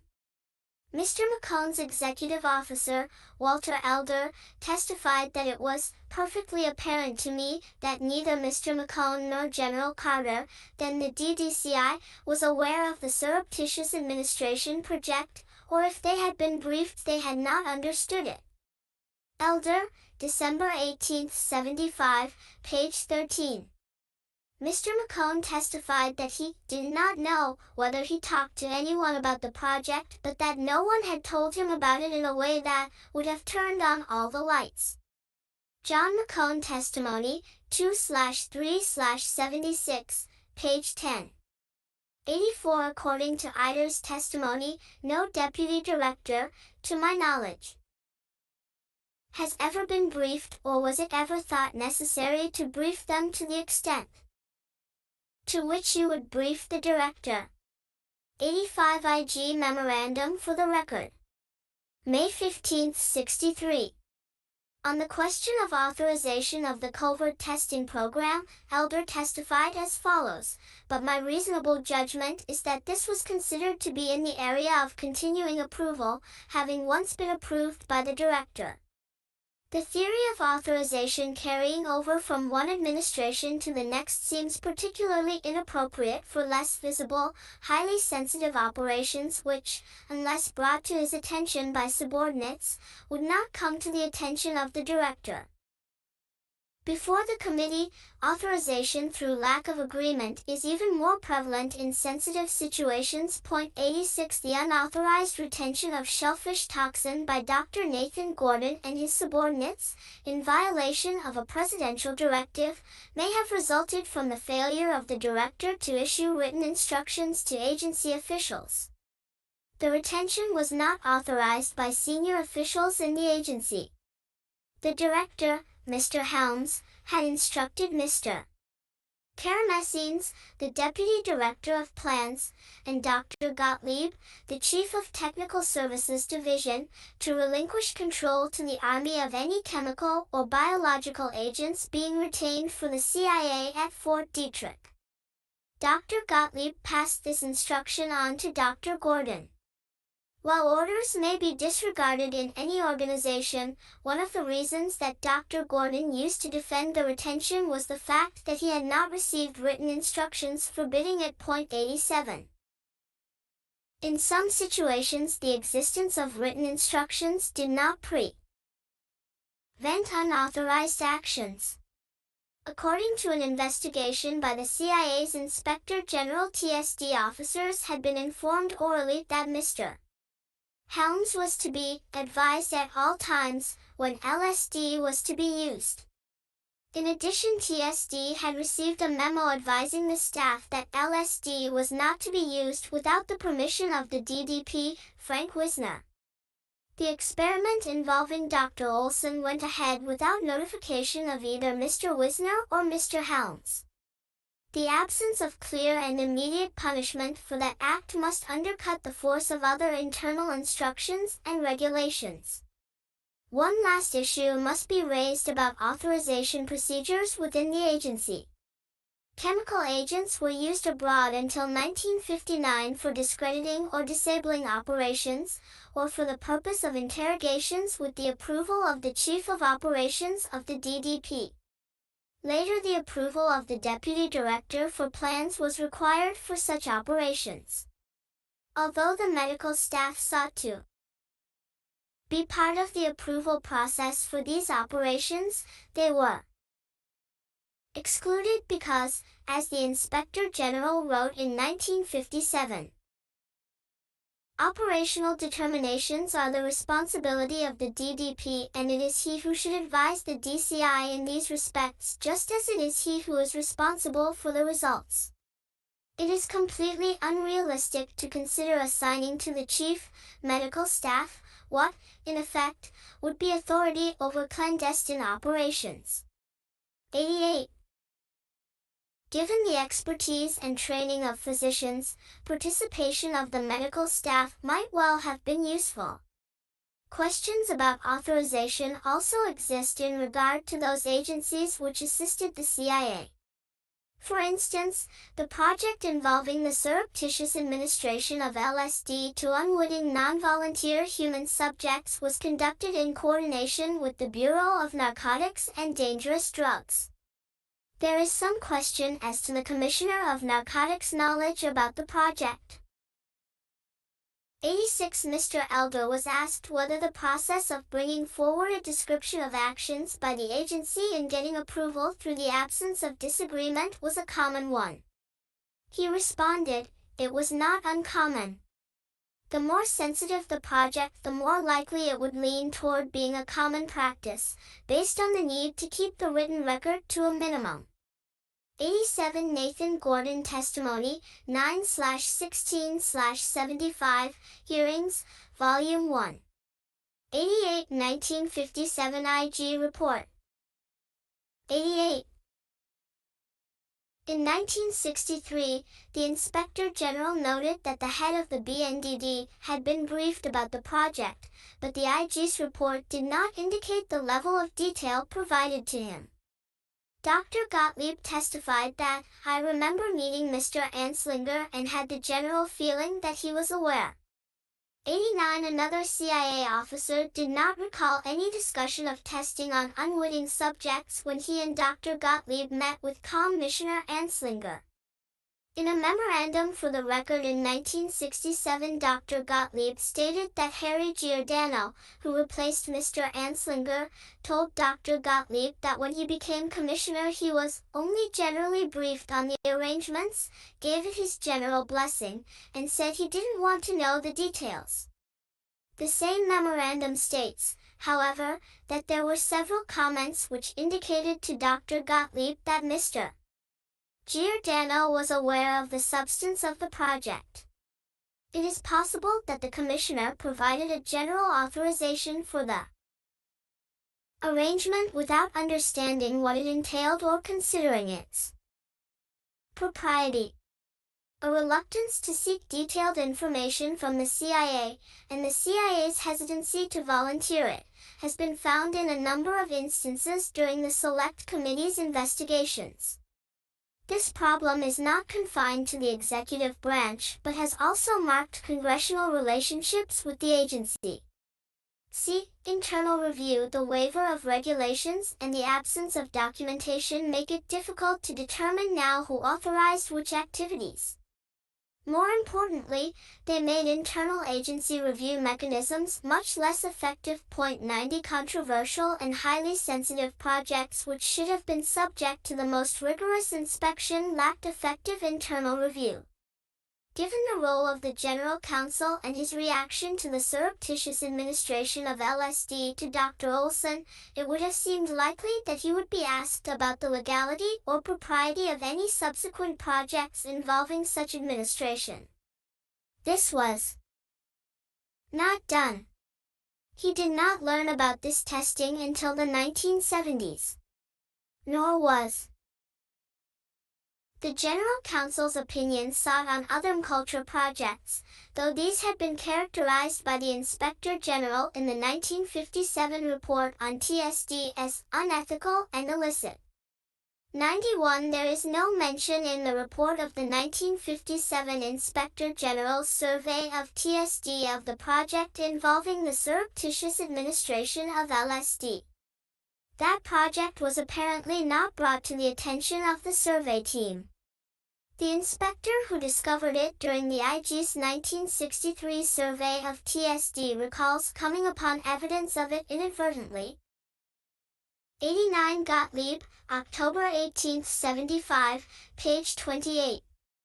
90 The IG's report on MKUltra in 1963 stated, the original charter documents specified that TSD maintain exacting control of MKUltra activities. In so doing, however, TSD has pursued a Philo 9 SOFI of minimum documentation in keeping with the high sensitivity of some of the projects. Some files were found to present a reasonably complete record, including most sensitive matters, while others with parallel objectives contained little or no data at all. The lack of consistent records precluded use of routine inspection procedures and raised a variety of questions concerning management and fiscal controls. 91 CIA, Inspector General's Report on TSD, 1957, page 217. 89. rather than its having been called to his attention as an especially sensitive project. Point 92. Thus both the General Counsel and the Inspector General, the principal internal mechanisms for the control of possibly improper actions, were excluded from regular reviews of the project. When the project was discovered, the executive director comptroller voiced strong opposition to it. It is possible that the project would have been terminated in 1957 if it had been called to his attention when he then served as Inspector General. The audit staff, which also serves an internal review function through the examination of agency expenditures, also encountered substantial difficulty with MKUltra. When MKUltra was first proposed, the audit staff was to be excluded from any function. This was soon changed. However, the waiver of normal, contractual procedures in MKUltra increased the likelihood of irregularities, as well as the difficulty in detecting them. The head of the audit branch characterized the MKUltra procedures as having allowed practices that produced gross administrative failures, including a lack of controls within outside contractors which would assure proper accountability in use of government funds. It also diminished the CIA's capacity to verify the accountings provided by outside firms. D. Compartmentation and jurisdictional conflict in the agency. As has been noted, the testing and use of chemical and biological agents was treated as a highly sensitive activity within the CIA. This resulted in a high degree of compartmentation. At the same time, substantial jurisdictional conflict existed within the agency between the Technical Services Division and the Office of Medical Services and the Office of Security. This compartmentation and jurisdictional conflict may well have led to duplication of effort within the CIA and to agency policymakers being deprived of useful information. During the early 1950s, first the Bluebird Committee and then the Artichoke Committee were instituted to bring together representatives of the agency components which had a legitimate interest in the area of the alteration of human behavior. By 1957, both these committees had fallen into disuse. No information went to the Technical Services Division, a component supposedly represented on the Artichoke Committee, about artichoke operations being conducted by the Office of Security and the Office of Medical Services. The Technical Services Division, which was providing support to the clandestine services in the use of chemical and biological agents, but provided little or no information to either the Office of Security or the Office of Medical Services. As one TSD officer involved in these programs testified, although we were acquainted, we certainly didn't share experiences. 93. 92. Even after the inspector came upon it, the IG did not perform a complete investigation of it. It was discovered at the end of an extensive survey of TSD, and the inspector was in the process of being transferred to another post within the agency. 93. Testimony of CIA officer, November 21, 75, page 14. 90. Hilltop, another group designed to coordinate research in this area, also had little success. The group met infrequently, only twice a year, and little specific information was exchanged. 94. Concern over security obviously played some role in the failure to share information. 95. But this appears not to be the only reason. A TSD officer stated that the Office of Medical Services simply wasn't particularly interested in what we were doing, and never sought such information. 96. On the other hand, a representative of the Office of Medical Services consistently sought to have medical personnel participate in the use of chemical and biological agents, suggested that TSD did not inform the Office of Medical Services in order to prevent their involvement. Jurisdictional conflict was constant in this area. The Office of Security, which had been assigned responsibility for direction of Artichoke, consistently sought to bring TSD operations involving psychochemicals under the Artichoke umbrella.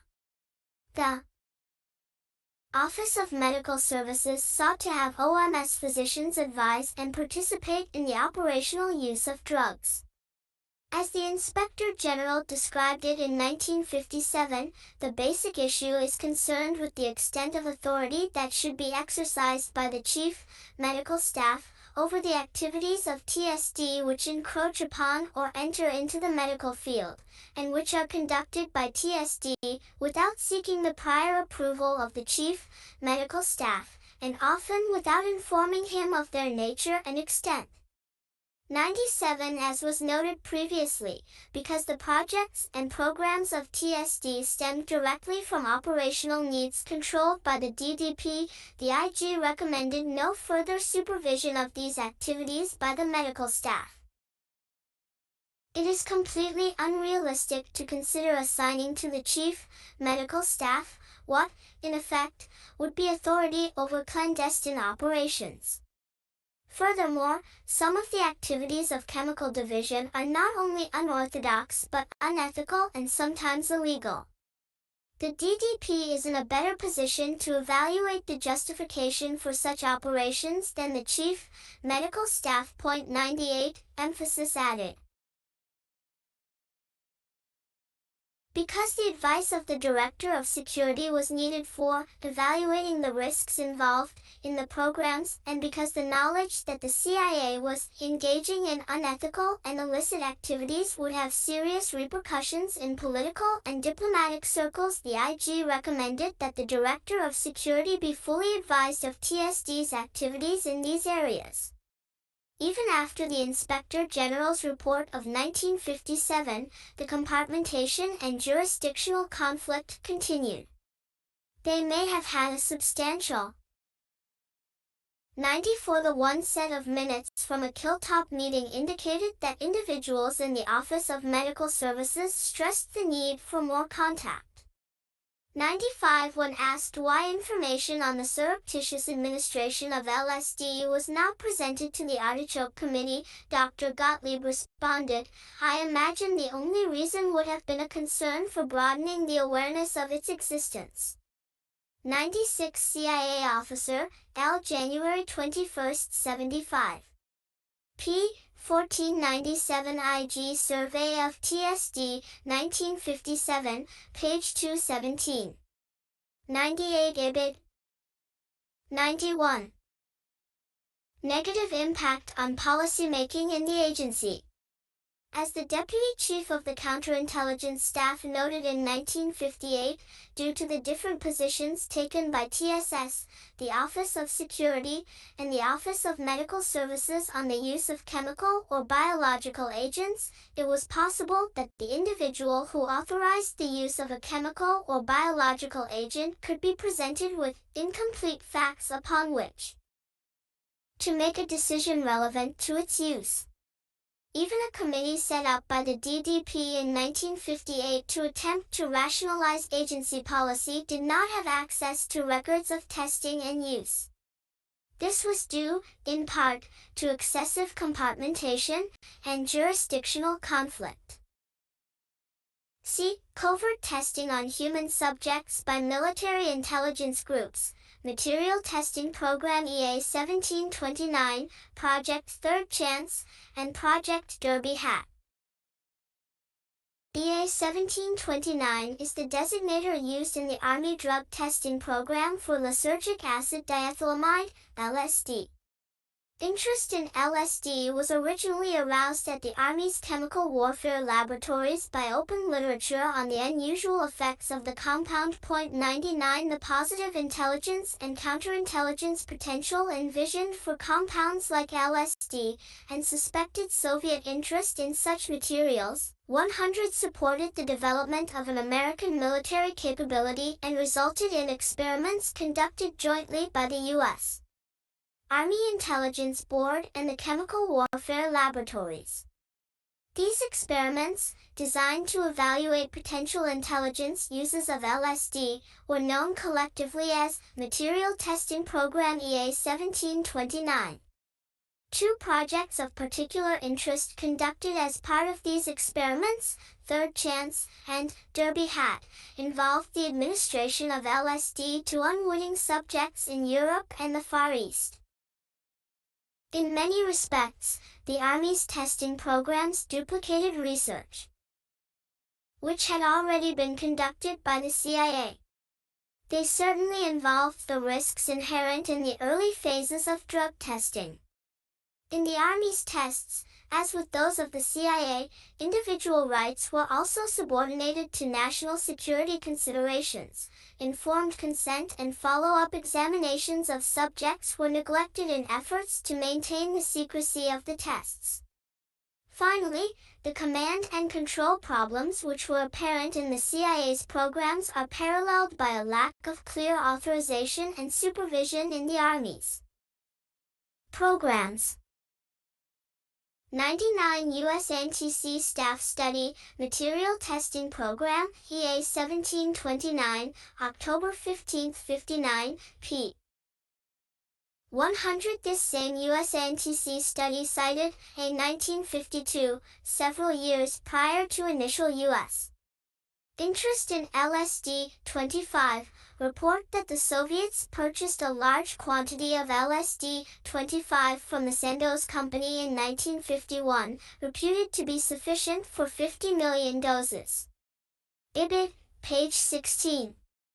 Generally accepted Soviet methods and counterintelligence concerns were also strong motivating factors in the initiation of this research. A primary justification for field experimentation in intelligence with EA 1729 is the counterintelligence or defense implication. We know that the enemy philosophy condones any kind of coercion or violence for intelligence purposes. There is proof that his intelligence service has used drugs in the past.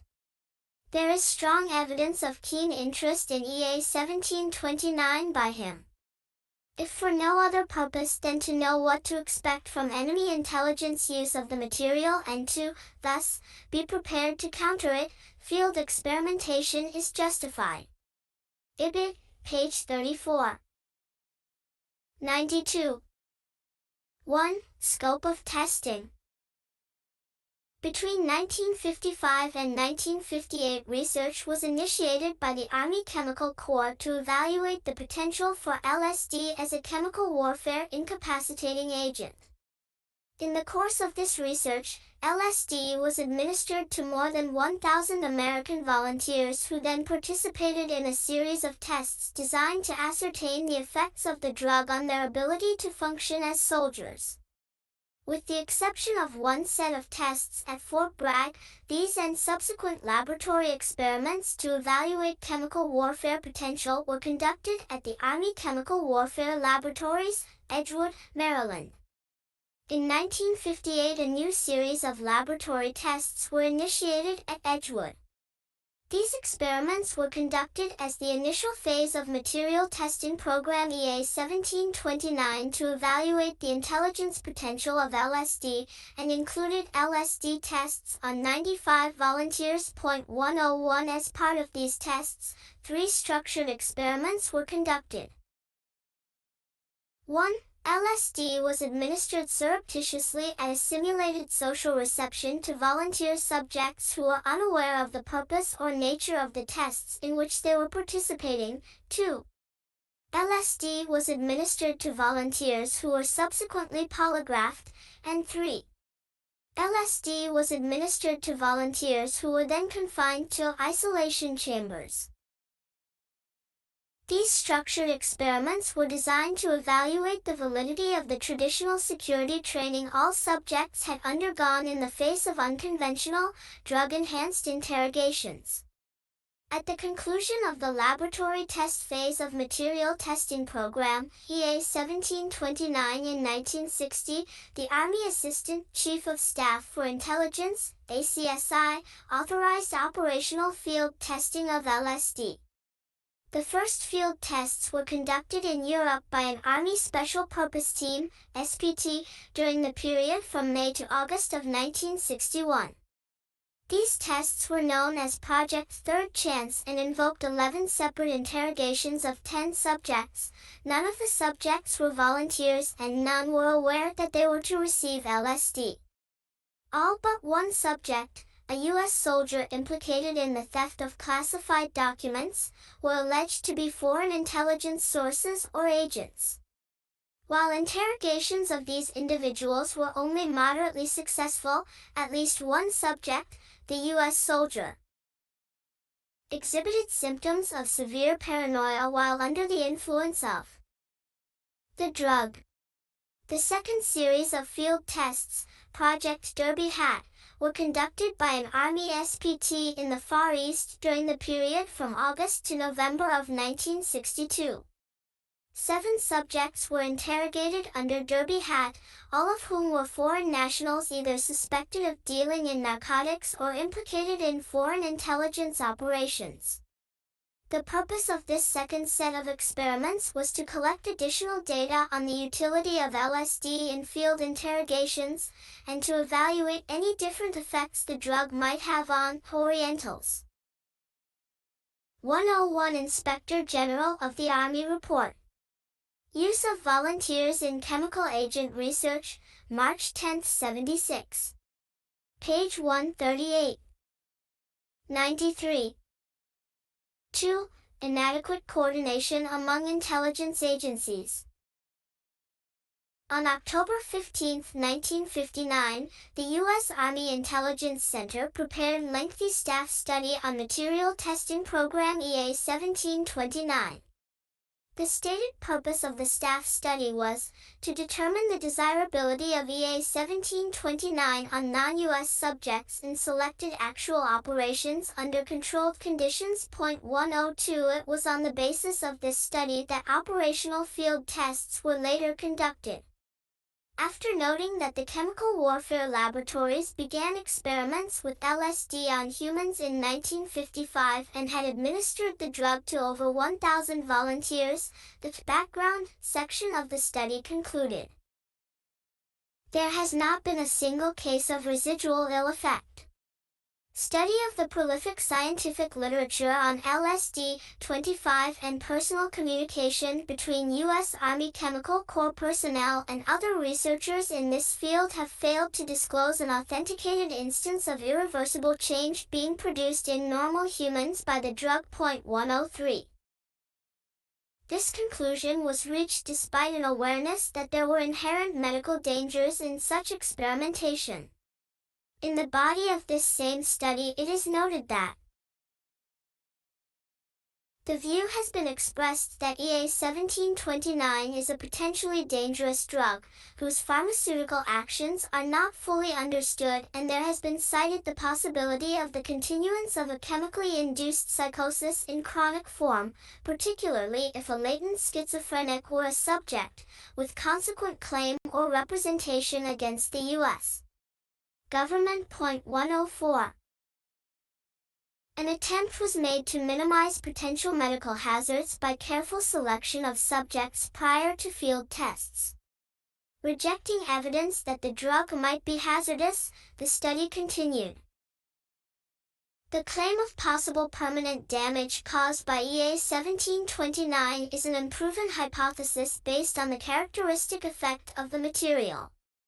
While the added stress of a real situation may increase the probability of permanent adverse effect, the resulting risk is deemed to be slight by the medical research personnel of the chemical warfare laboratories. To prevent even such a slight risk, the proposed plan for field experimentation calls for overt, if possible, or contrived through ruse, if necessary, physical and mental examination of any real situation subject prior to employment of the subject. Point 105 _. This conclusion was drawn 6 years after one death had occurred, which could be attributed, at least in part, to the effects of the very drug the Army was proposing to field test. The USNTC staff, however, was apparently unaware of the circumstances surrounding Dr. Olson's death. This lack of knowledge is indicative of the 102 USNTC Staff Study, Material Testing Program EA, 1729. 10/15//59, page 4. 103 IBID, page 4. 104 IBID, page 25. 105 IBID. General lack of interagency communication on drug-related research. As the October 1950 study noted, there has been no coordination with other intelligence agencies up to the present. 100. On December 7, 1959, the Army Assistant Chief of Staff for Intelligence, ACSI, apparently a General Willems, was briefed on the proposed operational use of LSD by U.S. Anti-C Project Officer Jacobson, in preparation for Project Third Chance. General Willems expressed concern that the project had not been coordinated with the FBI and the CIA. He is quoted as saying that if this project is going to be worth anything, LSD, should be used on higher types of non-US subjects, in other words, staffers. He indicated this could be accomplished if the CIA were brought in. The summary of the briefing prepared by Major Mahowski continues. Of particular note is that ACSI did not direct coordination with CIA and the FBI but only mentioned it for consideration by the planners. 10th After the briefing, 4 colonels, 2 lieutenant colonels and Major Mahowski met to discuss interagency cooperation with CIA and FBI. The group consensus was to postpone efforts toward coordination. Lieutenant Colonel Jacobson commented that before we coordinate with CIA, we should show more factual findings from field experimentation with counterintelligence cases that will strengthen our position and proposal for cooperation. This approach was agreed to by the conferees. 108. Had such coordination been achieved, the safety of these experiments might have been viewed differently and the tests themselves might have been seen as unnecessary. 3. Subordination of individual rights to national security considerations. Just as many of these experiments may have been unnecessary, the nature of the operational tests, polygraph-assisted interrogations of drugged suspects, reflects a basic disregard for the fundamental human rights of the subjects. The interrogation of an American soldier as part of the Third Chance 196L tests is an example of this disregard. The trip report for Project Third Check, dated September 6, 1961, recounts the circumstances surrounding and the results of the tests as follows. The subject was a U.S. soldier who had confessed to theft of classified documents. Conventional methods had failed to ascertain whether espionage intent was involved. A significant new admission by subject that he told a fellow soldier of the theft while he still had the documents in his possession was obtained during the EA 1729 interrogation along with other variations of subject's previous account. The interrogation results were deemed by the local operational authorities satisfactory evidence of subject's claim of innocence in regard to espionage intent. 109. 106 UBID, page 6. 107 Mahowski Fact Sheet, December 9, 60, page 1.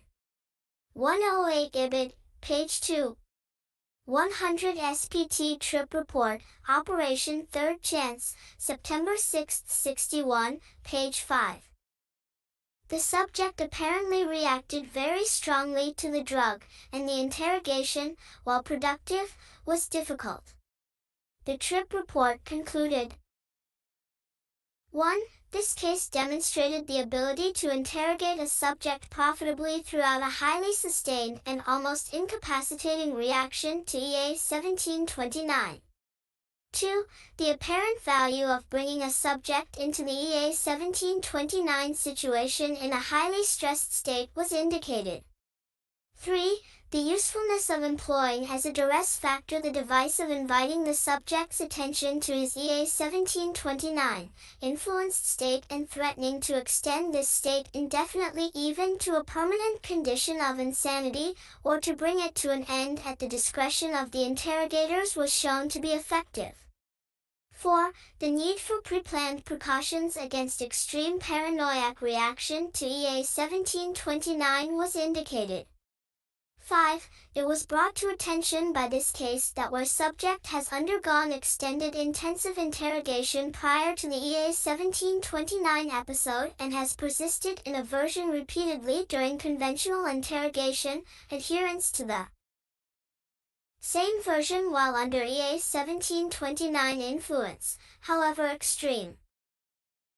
The reaction may not necessarily be evidence of truth, but merely the ability to adhere to a well-rehearsed story. Point 110.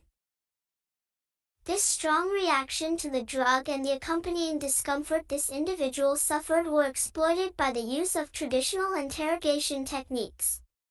While there is no evidence that physical violence or torture were employed in connection with this interrogation, physical and psychological techniques were used in the third chance experiments to exploit the subject's altered mental state, and to maximize the stress situation. Jacobson described these methods in his trip report. Stressing techniques employed included silent treatment before or after EA 1729 administration, sustained conventional interrogation prior to EA 1729 interrogation, deprivation of food, drink, sleep, or bodily evacuation, sustained isolation prior to EA 1729 administration, hot-cold switches in approach, duress pitches, verbal degradation and bodily discomfort, or dramatized threats to subject's life or mental health. Point 111. Another gross violation of an individual's fundamental rights occurred in September 1962 as part of the Army's Derby hat tests in the Far East. A suspected Asian espionage agent was given 6 micrograms of LSD per kilogram of body weight. The administration of the drug was completed at 10:35 that morning. At 11:20, sweating became evident, his pulse became thready. He was placed in a supine position. He began groaning with expiration and became semi-comatose. 112, 110 IBID, pages 17-18. 111 IBL, page 13. 112 Derby Hat, Medical and Pharmacological Report, Case Number 1, September 20, 62, P. L. 2. 96. For the next 28 minutes, the subject remained semi-comatose. At 11:48, responses to painful stimuli were slightly improved. At 11:55, he was helped to a sitting position. At 1200, he became shocky again and was returned to supine position. At 1212, he was more alert and able to sit up with help. At 1220, subject was assisted to the interrogation table. At 1230, he began moaning he wanted to die and usually ignored questions. Rarely he stated he didn't know. At 1250, his phasic alertness persisted. He frequently refocused his eyes with eyelid assistance. He frequently threw his head back with eyes closed. At 13:30, he was slightly more alert. He was forced walked for 5 minutes. He physically would cooperate until he became shocky again, sweating, thready pulse, pale. 113. For the next 3 hours the subject remained in about the same condition. Continued attempts at interrogation yielded no relevant answers. 6 hours after receiving the drug, the subject began giving relevant answers to questions. 8½ hours after the initial dosage, the subject was polygraphed. The interrogation continued for 17½ hours after the drug was administered.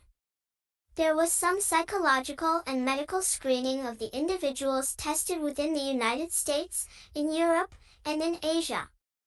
The proposal for the field experimentation in fact called for such examinations.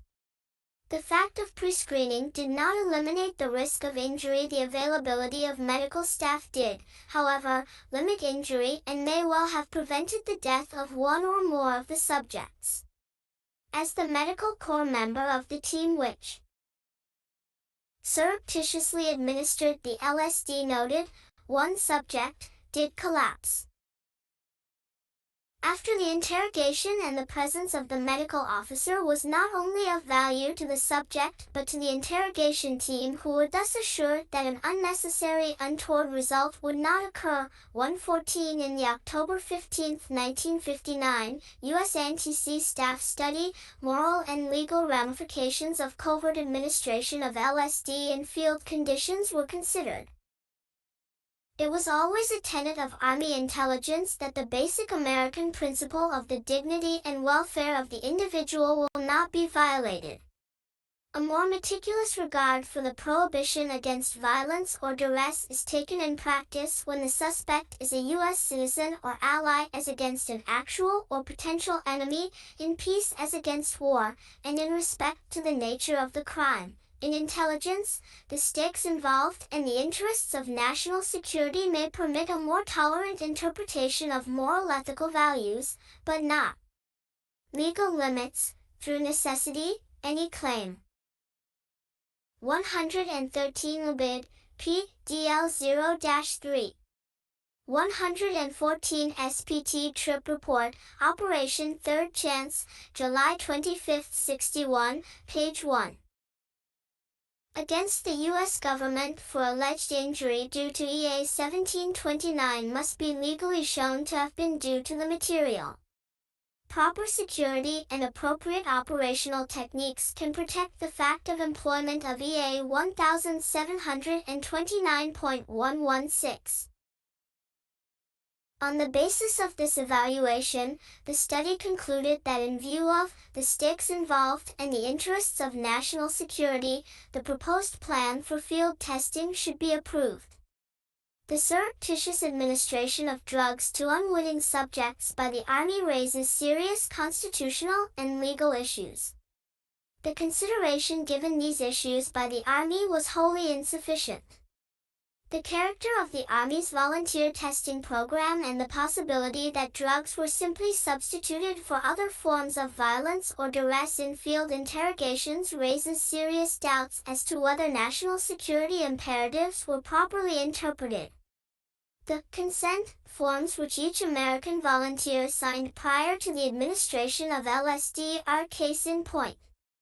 These forms contain no mention of the medical and psychological risks inherent in such testing, nor do they mention the nature of the psychotropic drug to be administered. The general nature of the experiments in which I have volunteered have been explained to me from the standpoint of possible hazards to my health. It is my understanding that the experiments are so designed, based on the results of animals and previous human experimentation, that the anticipated results will justify the performance of the experiment. I understand further that experiments will be so conducted as to avoid all unnecessary physical and medical suffering and injury, and that I will be at liberty to request that the experiments be terminated at any time if in my opinion I have reached the physical or mental state where continuation of the experiments becomes undesirable. I recognize that in the pursuit of certain experiments transitory discomfort may occur. I recognize, also, that under these circumstances, I must rely upon the skill and wisdom of the physician supervising the experiment to institute whatever medical or surgical measures are indicated. Emphasis added. 118 The exclusion of any specific discussion of the nature of LSD in these forms raises serious doubts as to their validity. And understanding that the anticipated results will justify the performance of the experiment without full knowledge of the nature of the experiment is an incomplete understanding. Similarly, the nature of the experiment limited the ability of both the subject to request its termination and the experimenter to implement such a request. Finally, the euphemistic characterization of transitory discomfort, and the agreement to rely on the skill and wisdom of the physician, combine to conceal inherent risks in the experimentation and may be viewed as dissolving the experimenter of personal responsibility for damaging aftereffects. In summary, a volunteer program in which subjects are not fully informed of potential hazards to their persons is volunteer in name only. 118 U.S. ANTC Staff Study, Material Testing Program EA 1729, October 15, 59, page 26. 119 Sample Volunteer Consent Form 98. This problem was compounded by the security statements signed by each volunteer before he participated in the testing. As part of this statement, potential subjects agreed that they would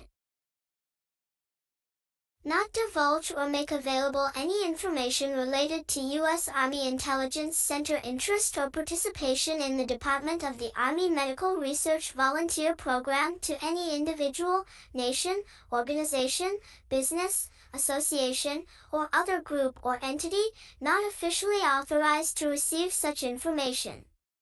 I understand that any action contrary to the provisions of this statement will render me liable to punishment under the provisions of the Uniform Code of Military Justice. 119. Under these provisions, a volunteer experiencing aftereffects of the test might have been unable to seek immediate medical assistance. This disregard for the well-being of subjects' drug testing is inexcusable.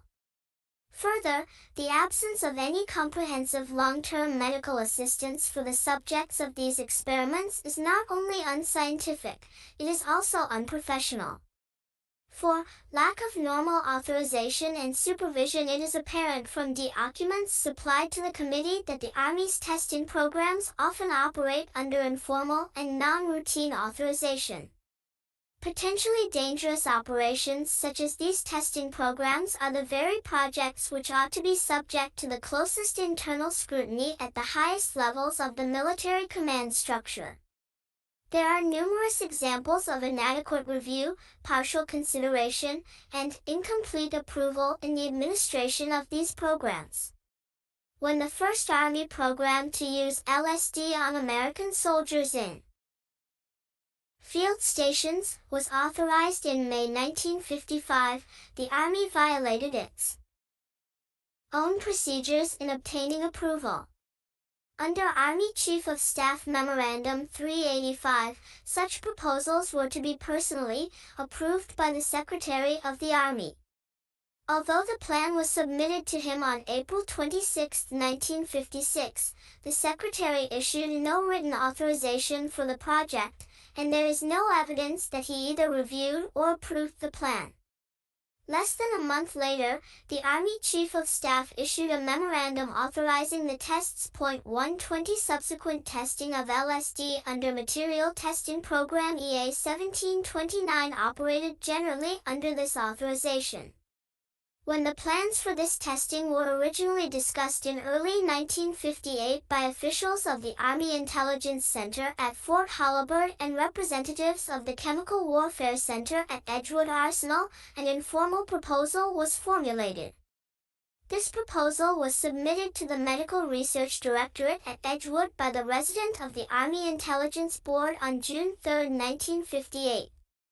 There is no evidence that the plan was approved at any level higher than the President of the Intelligence Board or the Commanding General of Edgewood. The approval at Edgewood appears to have been issued by the Commander's Adjutant. The Medical Research Laboratories did not submit the plan to the Surgeon General for approval, a standard procedure, because 119 Sample Volunteer Security Statement 120 Inspector General of the Army Report, Use of Volunteers in Chemical Agent Research, March 10, 76, page 109. 99. The new program was ostensibly covered by the authorizations granted in May 1956.121. The two projects involving the operational use of LSD, Third Chance and Derby Hat, were apparently approved by the Army Assistant Chief of Staff for Intelligence, General Willems, on December 7, 1960.122. This verbal approval came in the course of a briefing on previous drug programs and on the planned field experimentation. There is no record of written approval being issued by the ACSI to authorize these specific projects until January 1961, and there is no record of any specific knowledge or approval by the Secretary of the Army. On February 4, 1963, Major General C. F. Leonard, Army ACSI, forwarded a copy of the Third Chance Trip Report to Army Chief of Staff, General Earl Wheeler. 123 Wheeler had apparently requested a copy on February 2. The report was routed through a General Hamlet. While this report included background on the origins of the LSD tests, it appears that General Wheeler may only have read the conclusion and recommendations. 124 The office memorandum accompanying the trip report bears Wheeler's initials. 125. 5. Termination of testing. On April 10, 1963, a briefing was held in the ACSI's office on the results of projects Third Chance and Derby Hat.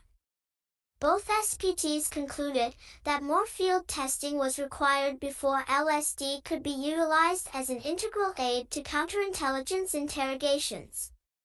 During the presentation of the Derby Hat results, General Leonard, Deputy ACSI, directed that no further field testing be undertaken. 126 After this meeting, the ACSI sent a letter to the Commanding General of the Army Combat Developments Command, CDC, requesting that he review Third Chance and Derby Hat and make a net evaluation concerning the adoption of EA 1729 for future use as an effective and profitable aid in counterintelligence interrogations.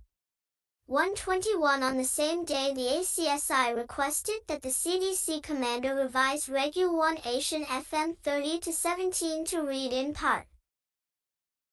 In no instance will drugs be used as an aid to interrogations in counterintelligence or security operations without prior permission of the Department of the Army.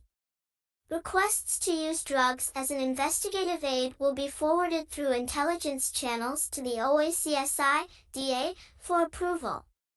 Medical research has established that information obtained through the use of these drugs is unreliable and invalid.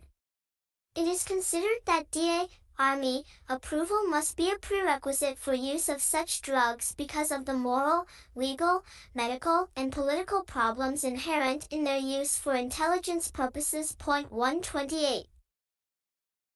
121 IBID, pages 135, 137, 138. 122 Mahovsky Fact Sheet, December 9, 60.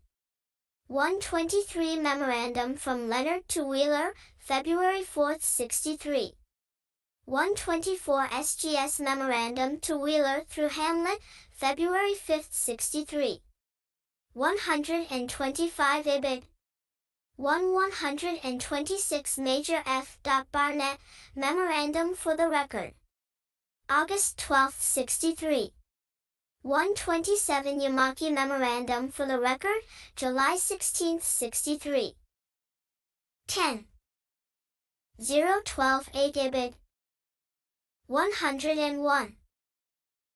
The subsequent adoption of this regulation marked the effective termination of field testing of LSD by the Army.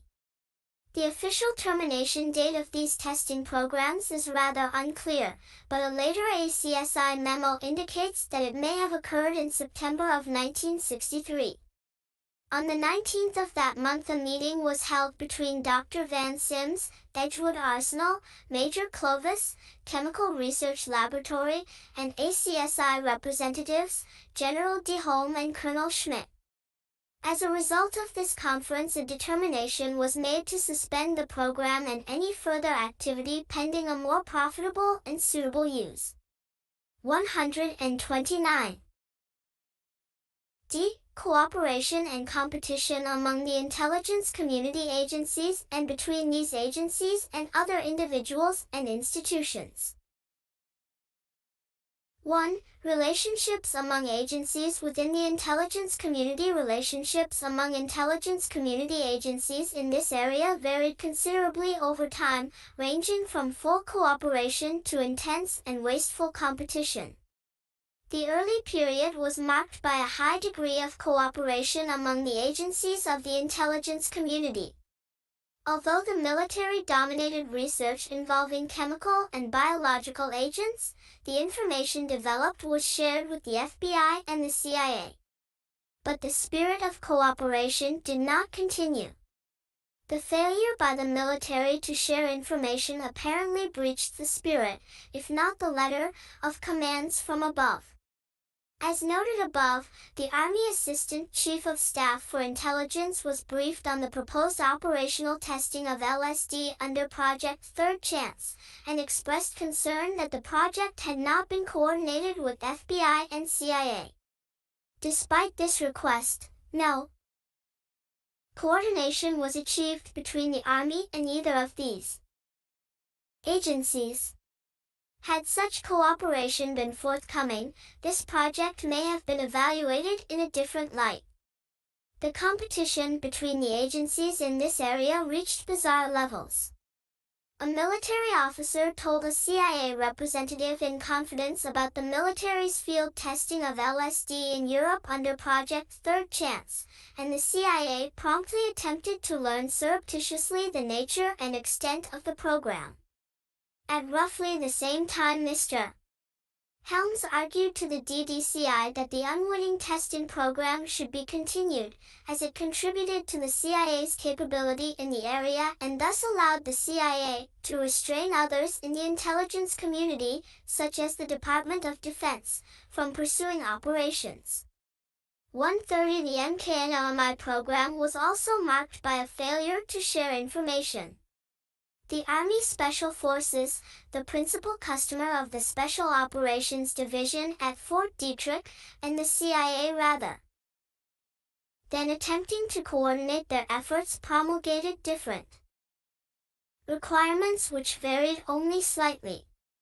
This apparently resulted in some duplication of effort.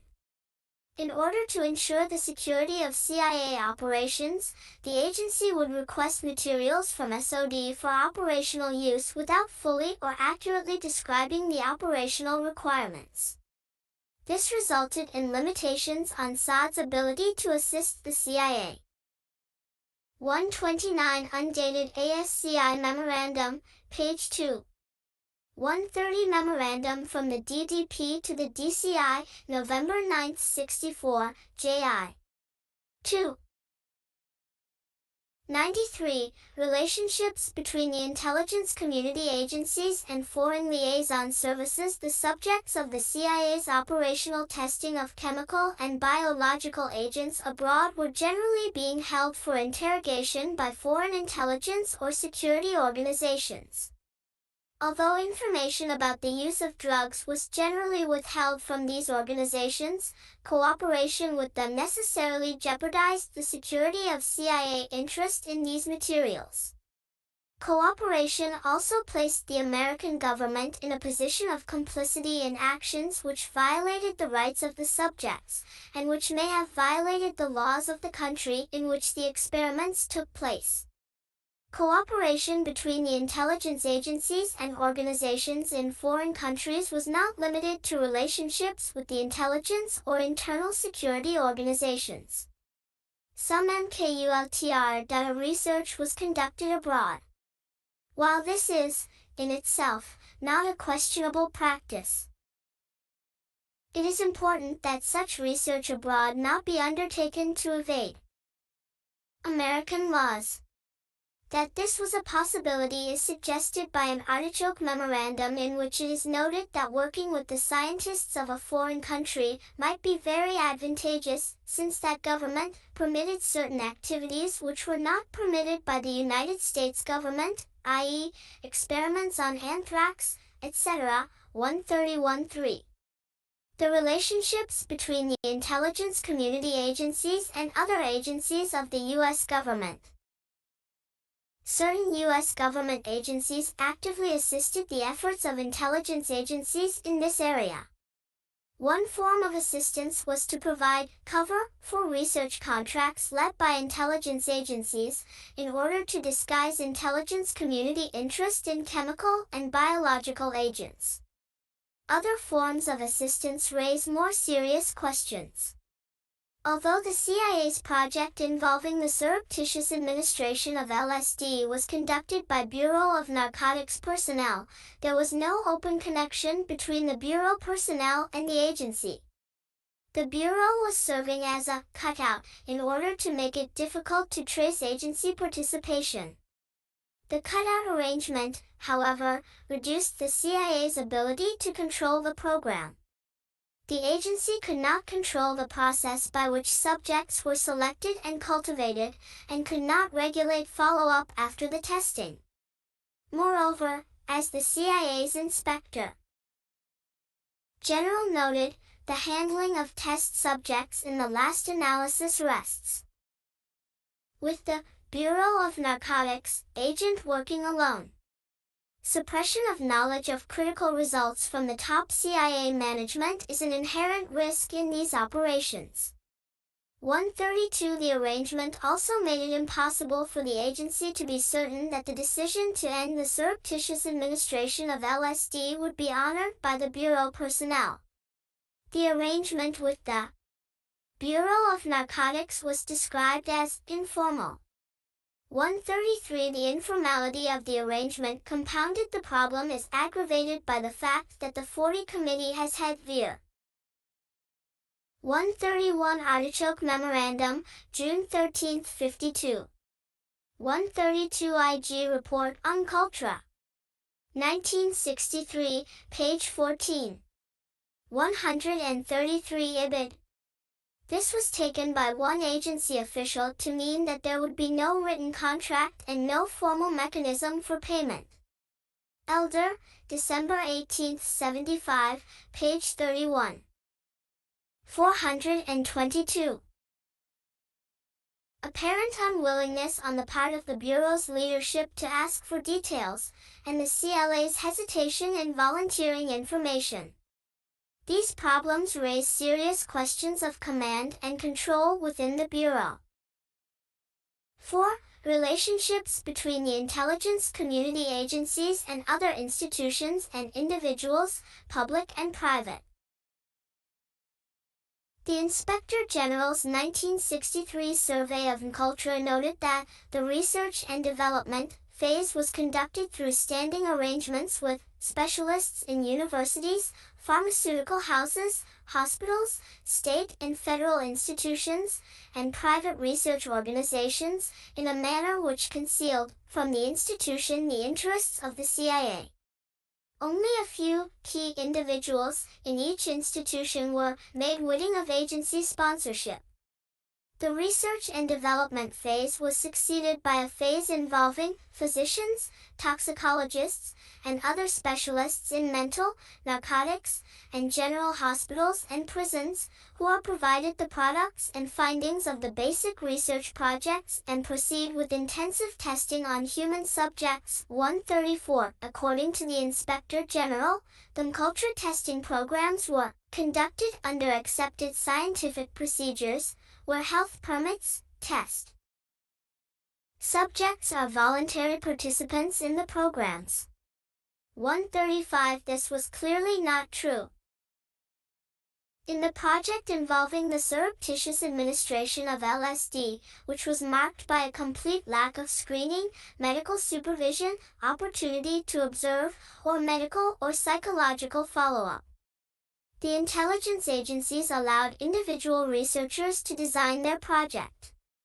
Experiments sponsored by these researchers, which included one where narcotics addicts were sent to Lexington, Kentucky, who were rewarded with the drug of their addiction in return for participation in experiments with LSD, call into question the decision by the agencies not to fix guidelines for the experiments.